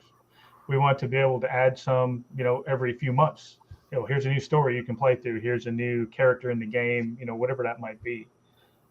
So we really want this to be veteran centric. It's by veterans, for veterans, including veterans. As many veteran businesses as we can get who want to be part of this experience, we're happy to take you. All right. You can't drop the Discord in the chat thread. I figured that part out. So Discord, really easy to find with them Frontlines. Get in, interact. We can communicate in that regard. Find us on any of the socials. We're responsive, and we're here to help you tell your story if that's what you think is going to help you, deal with some of those adversities that you're challenged with. Absolutely. And we'll start pretty simple. You can go view Rick's bio on our websites, along with Carl and Brian. These are the heroes of this generation. And, everybody's like, well, I'm not a hero. I'm not a hero. I don't care if you're not a hero, dude. You got a story to tell? Because that's heroic. You have to understand, you step forward. There's a volunteer army. You weren't drafted, in these last years since the Vietnam era. And so it is heroic to volunteer. It's patriotic to volunteer, and we want to tell your story. Really too, Sean. It gets better. Yeah. You don't have to settle for good enough. I mean, it gets better. All you have to do is survive it. And, Right. I don't know about any of the other guys out there, but I can remember the first time I saw Saving Private Ryan. The beach scene. Right. Your gorilla gripping Yeah. and then the same thing triggers at Fury. The first time you see the tanks, you go into the open area and go across. So every time, so you're always going to be triggered like that, but that doesn't have to be. But it's only just a few minutes, and all you got to do is just figure out what it is that gets you out of that, and get Yep. back into it. But life gets better as you It's start developing the infrastructure and the resiliency to deal with it. it's It was, acknowledging those physiological responses and saying, yes, I'm aware that I'm doing that. That self awareness kind of helps reduce the anxieties that come along with that tense muscles and flush. I mean, there's a couple different triggers that most people have, but mine would just be like I'd get a flush of blood through my face. I'd get really tight with my muscles, squeeze my fists, just kind of tense up. So then once you become aware that you're doing that, you can kind of correlate that uh, physiological behavior with the situation you're in, and that kind of demystifies some of those weird things like Sean and I always talk about sitting with your back to the door in a restaurant or something like that, you know. So you can kind of start to slowly unpack those things along the way, as opposed to like letting them the entirety of everything you're exposed to consume all of Yes, your awareness. well put. the thing is, you and I were talking a little bit yesterday on the phone, Rick, about in that same vein of awareness. I was watching Jocko's podcast, and he had Dick Thompson on there, and I just sat with my mouth open, listening to the stories of him being, an RT team leader, and so much of that stuff wasn't declassified until just very recent. Well, it's been almost 20 years ago now, but the point is, he still remembers it so clearly and articulates what it was like to be dropped into some place where there were no good guys. Yeah. Right? It's you and your number two and a couple of Indians, and how he goes through the understanding of how he acclimatized himself according to zones for sound, and how he was so tuned into that environment because his life depended on it. They carried nothing that wasn't a necessity. They always had contingency plans to every operation and layers of contingencies. And they always went in there knowing, I mean, the survival rate for a 1-1 in Vietnam was, or the death rate, expected death rate was 100%. Yeah. They took 110% casualties. You're like, how do you take 110%? Some guys were wounded twice. Maybe I'm not mathing right here, but The new guy showed up, got shot too. yeah, it's just I'm so amazed. And hey, if Jocko, if you just happen to ever hear this, thank you for bringing those guys on and telling their stories. I feel guilty that it wasn't an SF guy doing that, honestly, but I'm so glad that in the special operations community, there's that much respect for those guys that were willing to tell those stories. Yeah, but I can't see them now because I can still remember when there were World War I vets that were alive. Now they're all dead. The World War II guys, they're going to pass about that fast too. Probably within the next few years, it'll be down to 10, 9, 8, 7, 6, the last guy. Okay. And, so catching those Vietnam guys and the Korean War guys while we still have them is critical. Yeah, and how do we? Where is that living archive? Where can you go? And right now with podcasts like this, or whatever it might be, it's a way to access that information and those individuals and hear it told in their name. No creative or in their words. There's no creatives involved in that. There's no book editor. And I love the books too. Don't get me wrong, but to hear it literally from the horse's mouth, in a live fashion like that, it gives you a whole different understanding for what those guys went through. And I wish we had that, video historical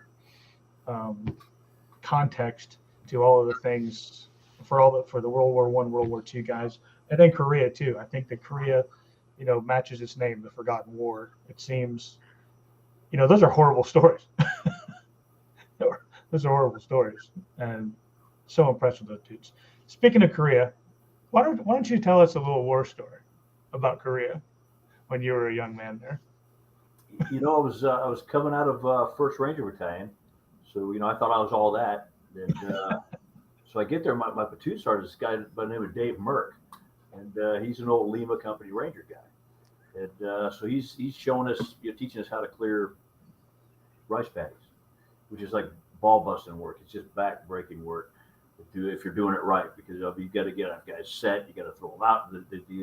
It's fire maneuver, and so I couldn't imagine doing it under fire, but we're doing it. So we get across, we move like 300 meters through this rice field, and we get to the far side, and we think we're done.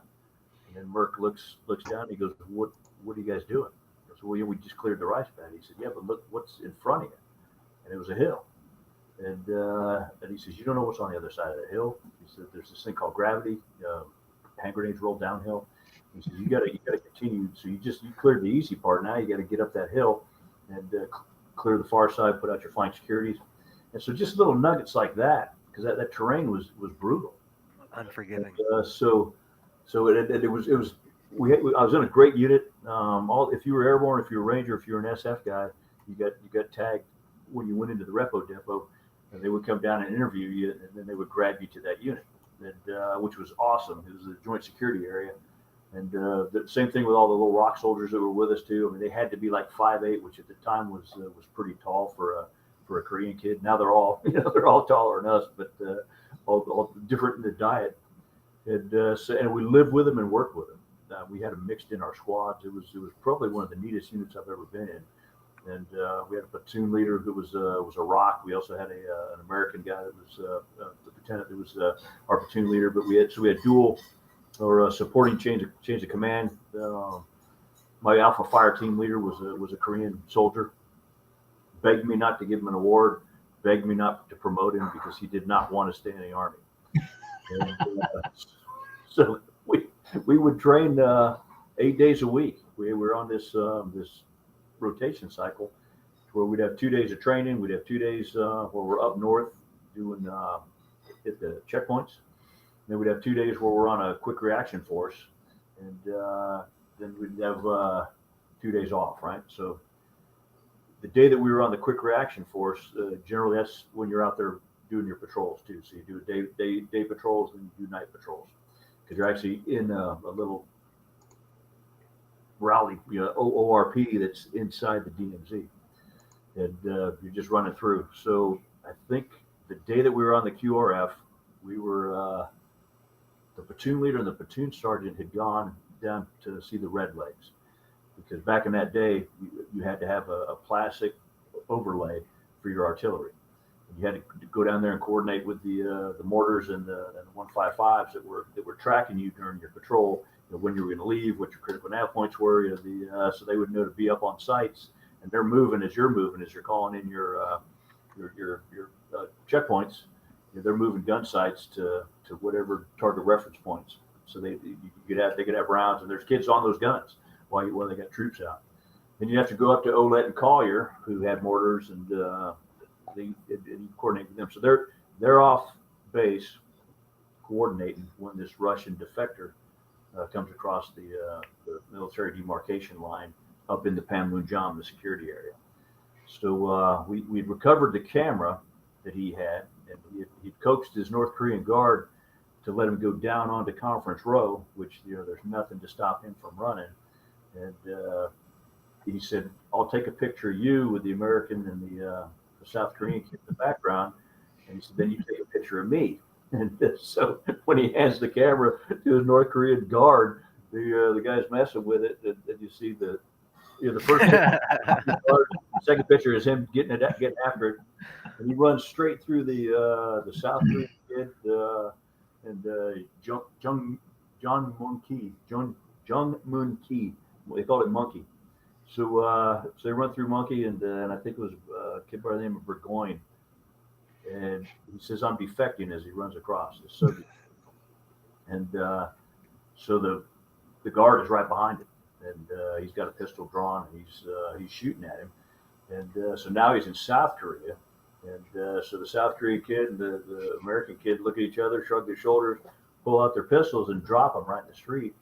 And then all hell breaks loose. The guard, the checkpoints are open up on each other, and they are sending about a 40-man platoon of North Koreans to beat the bushes into South Korea to find this Russian kid. And he was like 21, 22 years old, kid by the name of Matusak. And of course we get we're on the QRF, so woo, it's a call everybody wants. Yeah. So we go in with double basic load. I mean, we're a full up infantry. Back in that day, they had it was 11-man squads, so we're like a 42, 44-man infantry platoon.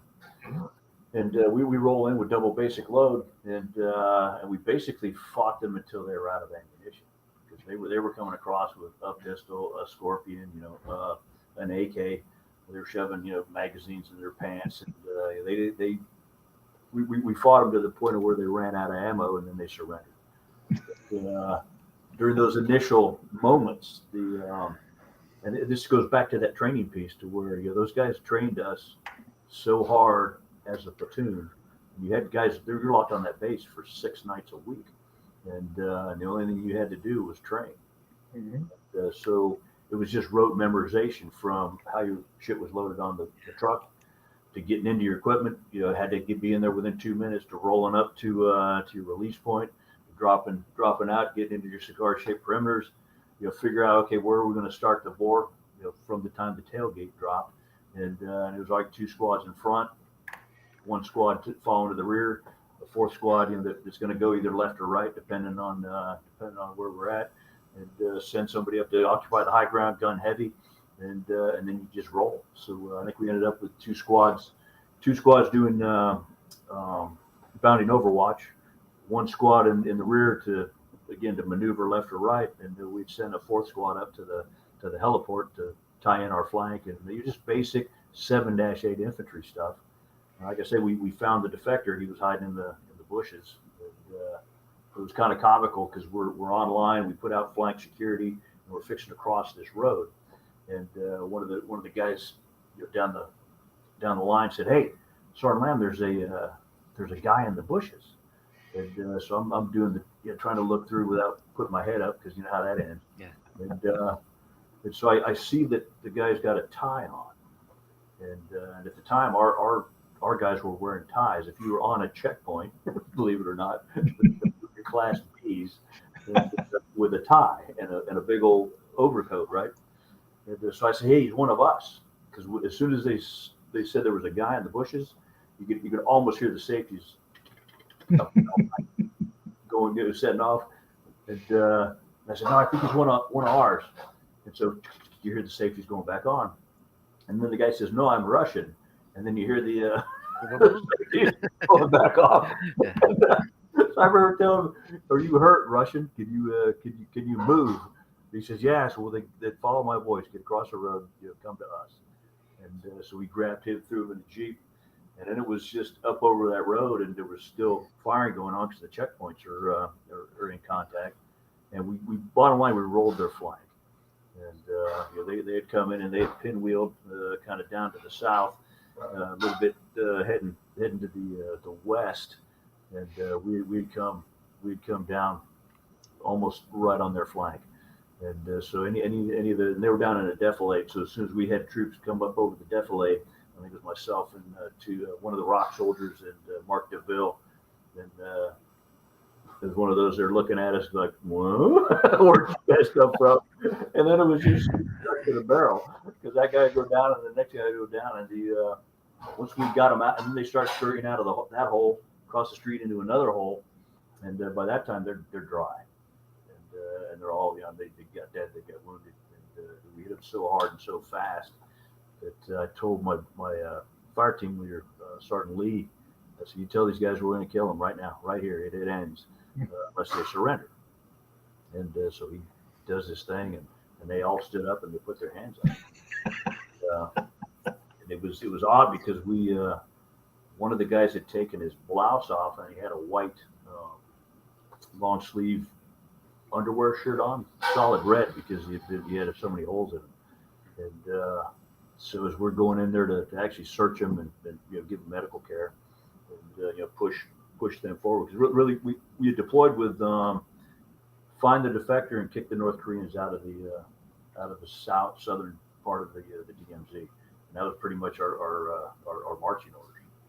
And but they had been trying to get a hold of us almost since we started contact from that bridge of no return, that road. and to tell us to cease and desist. That the North knew they had made a mistake. They were trying to get out and save face. And there were battalions that were marshaling north of the MDL from the North Koreans, and battalions in the south that were from the U.S. And they were ready to go into Korean War Part Two. But it was a neat little operation, and the thing I like about it the most is that in the after action report, everybody said that was just like training, only easier. No. I kid you not. And there was... They never messed with us after that again. If you go back to the axe murder, you can see pictures of the guys with a hand on a 45 doing this. Right. Dude out there trying to butcher him with a hatchet, which they did. They killed 2 guys. And after that, everybody said that's not going to happen on our watch. So we went in so hard, so heavy, and so fast that I think we kind of surprised the shit out of them. And wow. But took out. I think we killed 3 or 4. There was two shots. They said afterwards behind the MGM dock, which is on the northern side, and that's where they took the 2 guys that were in charge that day and capped them in the back of the head. Wow. So said the neutral nation guys. Yeah. And from that came, I believe it was the Silver Star, if I'm not mistaken. Yes, only because I think the Misazawa, the company commander, had such trust in his non-coms that he initially sent us up there, just the NCOs, because he in order to get the leadership, our platoon sergeant who were down with the Red Legs, he had to dispatch his driver, the runner, always the last option. And then they came up, and about the time we got the Soviet kid was when everybody showed up, and the adult leadership. But up until that point, we had pretty much. I think Misazawa also showed up, and he took the guns off to the side, but it was all pretty much NCOs. And Captain Misazawa, old Ranger guy, good man, trained hard. And so we thought initially he was screwing with us. And, so that's why we loaded the truck so fast, because we wanted to go to him and say, we're ready to roll. But yeah, good what man. A story. And that, I think about today, does that same thing happen today? Well, flash forward that scenario to today. I mean, we're still there. We're still probably doing the exact same job you guys were doing then. True. Are we ready for that? Are NCOs empowered? Is that, what happens when the defector comes across again? Yep. God, I would hope so. A lot of things have changed up there. I know that the Koreans have, because we used to have an area within the DMZ that was like a U.S. sector, and but now I think it's all been given over to the Koreans, and the U.S. piece is a lot smaller. In fact, they had that defector. I think when I went over there in 2015, they had a defector in 2016 that came across, and the Koreans went up there on their own, of their own accord, got him back and pulled him back. Yeah, we were over on the SFRU mission at that time when that defector came across. I think I was working. That was before I went up to SOC Corps for L&O duties. I think Carlos was up there. Yes. Ahead of that. Yeah. What's weird is that General Miller had, they were cacking off all the nukes, and they were sending the missiles back and forth. Mm-hmm. And I was the global force management guy, so I'm looking at the our contingency plans, and we don't have the troops we need. And so I'm back and forth with SOCOM but everybody at that time, 86% of all SOF were in one theater. They were supporting the CENTCOM AOR. And then when Korea spikes up to be the number one thing on the chairman's hit list, everybody's scrambling. And so you knew that they were serious when Fran Beaudet showed up and General Miller showed up. And I took them to the tunnel, Tunnel 3. And we go down and they have a little trolley that'll take you down now, but we walked just so that everybody could realize how deep that thing is. And then you stand there in that tunnel, and then you blow the lights out, you put the lights back on, and to a man, everybody said, "Man, we're not ready to fight here." And so then you walk up from there, and the next stop is you go to I think it's Dora, OP Dora, and you look out across the DMZ, and because they're kind of right next to each other, and then we would go down to just a few kilometers away, to Castle Hill. You go to the Imjim River, and you go to the still, it's like the only place that you can ford, and they've still got an OP sitting up overwatching that ford, but that's where the Chinese had come across, and they caught the Gloucesters. And so the Commonwealth Regiment is sitting on the southern side of the Imjim, and they're just stacking bodies at that ford until they run out of ammunition and they get overwhelmed. And then they go back to Castle Hill, which is still, shaved off with fighting positions and the old range cards painted in the bunkers, and so it's still an active, site. So you go to Castle Hill, and that's where the guys have fallen in on Castle Hill. And I think the Gloucester battalion commander gets the Victoria Cross. I mean, last scene, he's got a hand grenade in one hand and a pistol in the other. He's going back onto Castle Hill to get a machine gun. It was ours, that belonged to that the commies had turned onto his troops, and then from there, I think they fight another couple kilometers rearward to Gloucester Hill, and that's where they get the bad news that we tried, but we can't get to you. You're gonna have to E&E, but they bought enough time for the Benelux guys to get across the Imjim. And so all of our troops were now south of the Imjim River. But I think there was only 60 some odd cats that got out of that. And they were the guys that went right into the teeth. They went north before they cut east and west, where everybody else either cut east, cut west, or headed south, and they all got either killed or rolled up. But once you make that hump across those hills, again, I can remember both the generals saying, our PT is wrong.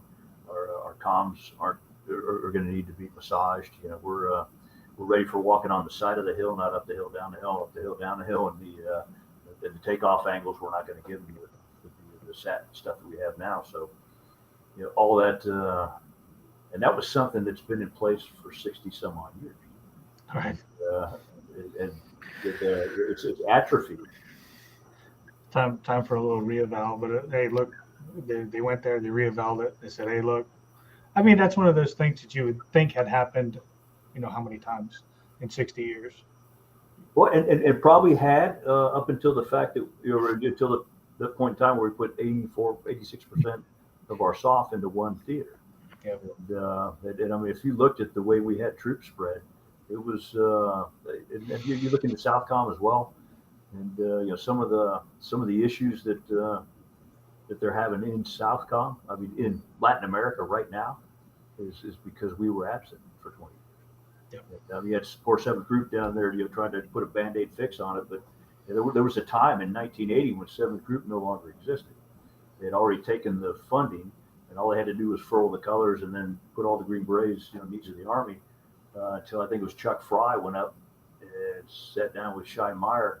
Said, you realize that there's like 4 communist insurgencies that are hot right now in Peru and Colombia, with the FARC, with I think Nicaragua at the time, and there was one other that El Salvador, and all of these are hot, and you're going to pull us out of there. Kennedy set us up to do exactly this, so he got 7th Group force listed back into Panama with the 3rd Battalion there, and if you look at I got there in '86, and by '92, because Peru wouldn't talk to us, Bolivia wouldn't talk to us, Salvador still going hot, Colombia, they've given them, hey, by the end of the year they're done.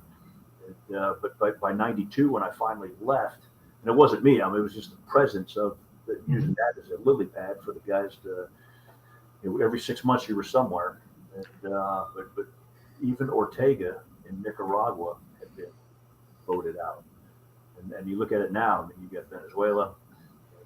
Colombia is not for all the hard work the guys put into that. So again, it's just taking your eye off the ball, not having that persistent presence, that constant engagement, doing the Band-Aid fix. And that's what I would tell the guys today is, I mean, you got to be forward, you got to be in theater, you got to develop those relationships, but you got to do everything by, through, and with.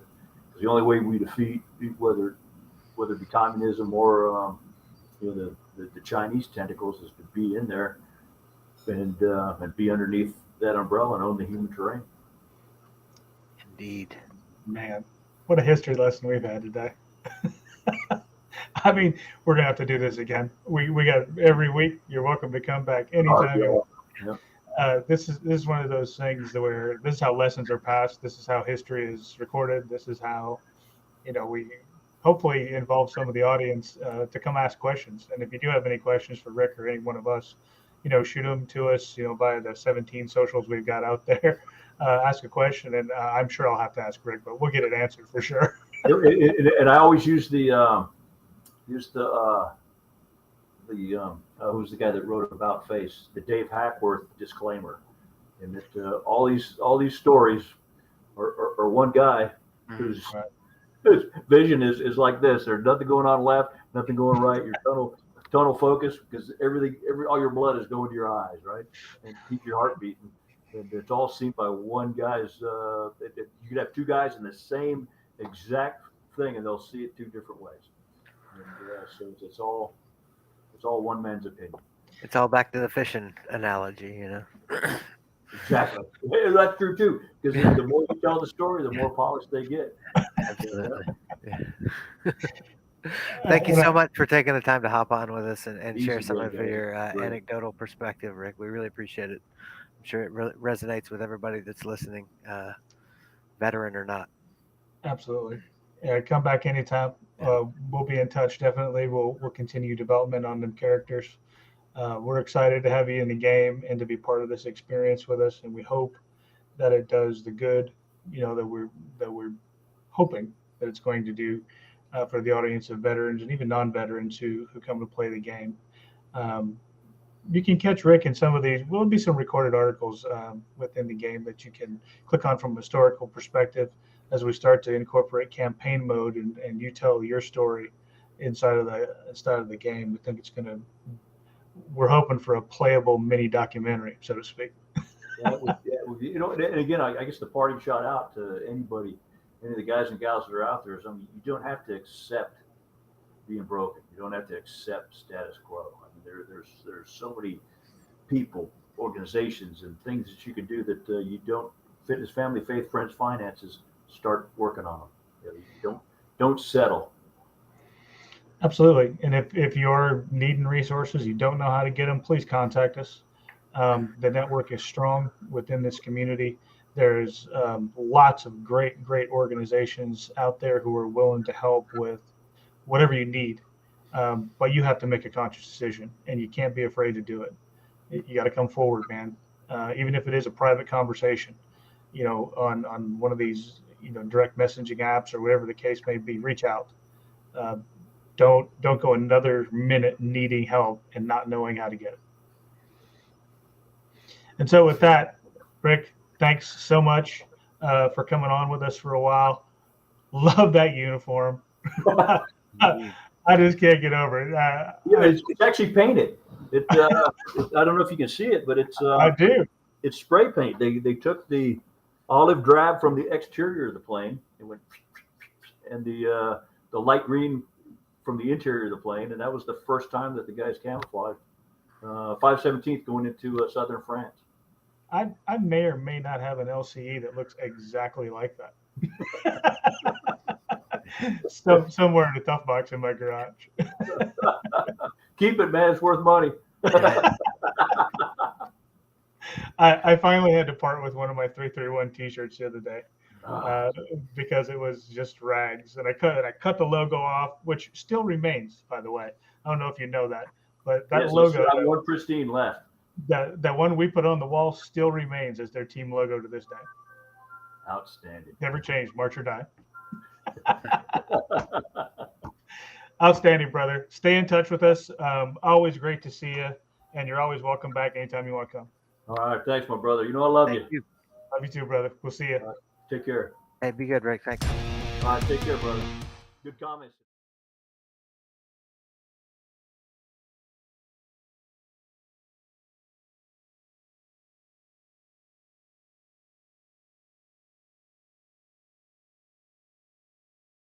Ended up And this was encountered.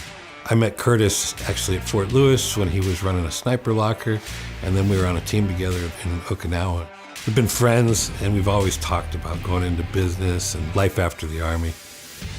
We got out, went to work in the civilian world, and realized a lot of what we did in the military translated to business.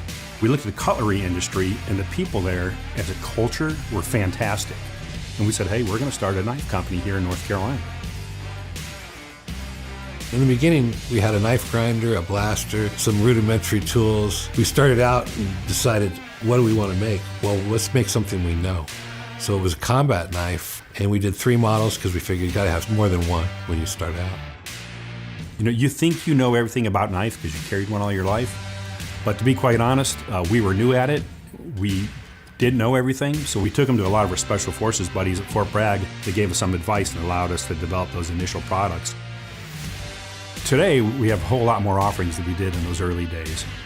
We actually have 3 distinct lines of knives we call gold, silver, and bronze. Gold being the knives we make right here in our shop in North Carolina. The silver line knives are those made for us by our partners up in Olean, New York at K-Bar. And our bronze line are knives we design using US-made steel that are manufactured overseas. A lot of folks think we have a giant manufacturing facility with 100 people. And quite honestly, we have 10 core people that we use to build our knives. Making a knife isn't as simple as most people think. There are many processes that are involved, so we have checks and balances and continuous quality control throughout the processes. We know that perfection should not get in the way of getting your job done. So while we strive for perfection, we know we'll never achieve it. I'll never forget the first time we won a Blade Show award because of the rest of the industry, the people who do what we do, saying, hey, you guys have this figured out. We realize quality, it's not just the time we put into making the knives, it's not just the high-end materials or processes or even the money we spend, our raw cost to make those knives. In the end, quality is proven out by the people that hold them and use them, right? If someone's willing to pay for it and they're willing to carry it and they're happy to carry it, they might even brag about it. To us, that's the measure of quality. We don't chase trends. We don't put things on knives that don't need to be there. We always joke, and I know this sounds ultra simplistic, sharp, pointy, with a comfortable handle. You do those 3 things, you're probably going to be successful in knife making. And I think if you can take a look at a knife, it's very, very simple, but you can immediately say, I know who designed that, or I know who made it. To me, that's a measure of success. That's what we try to do here at Spartan Blades. Both Curtis and I care about our country. We fought for it. We took our oath seriously and still do to this day. So since our product goes to end users who use it in the most ultimate fight, we take it seriously, what we make. That when it goes in a box and it gets sent to a customer, that it's ready to go wherever you need to go. And it's going to be there and perform. And that's what we strive for every day.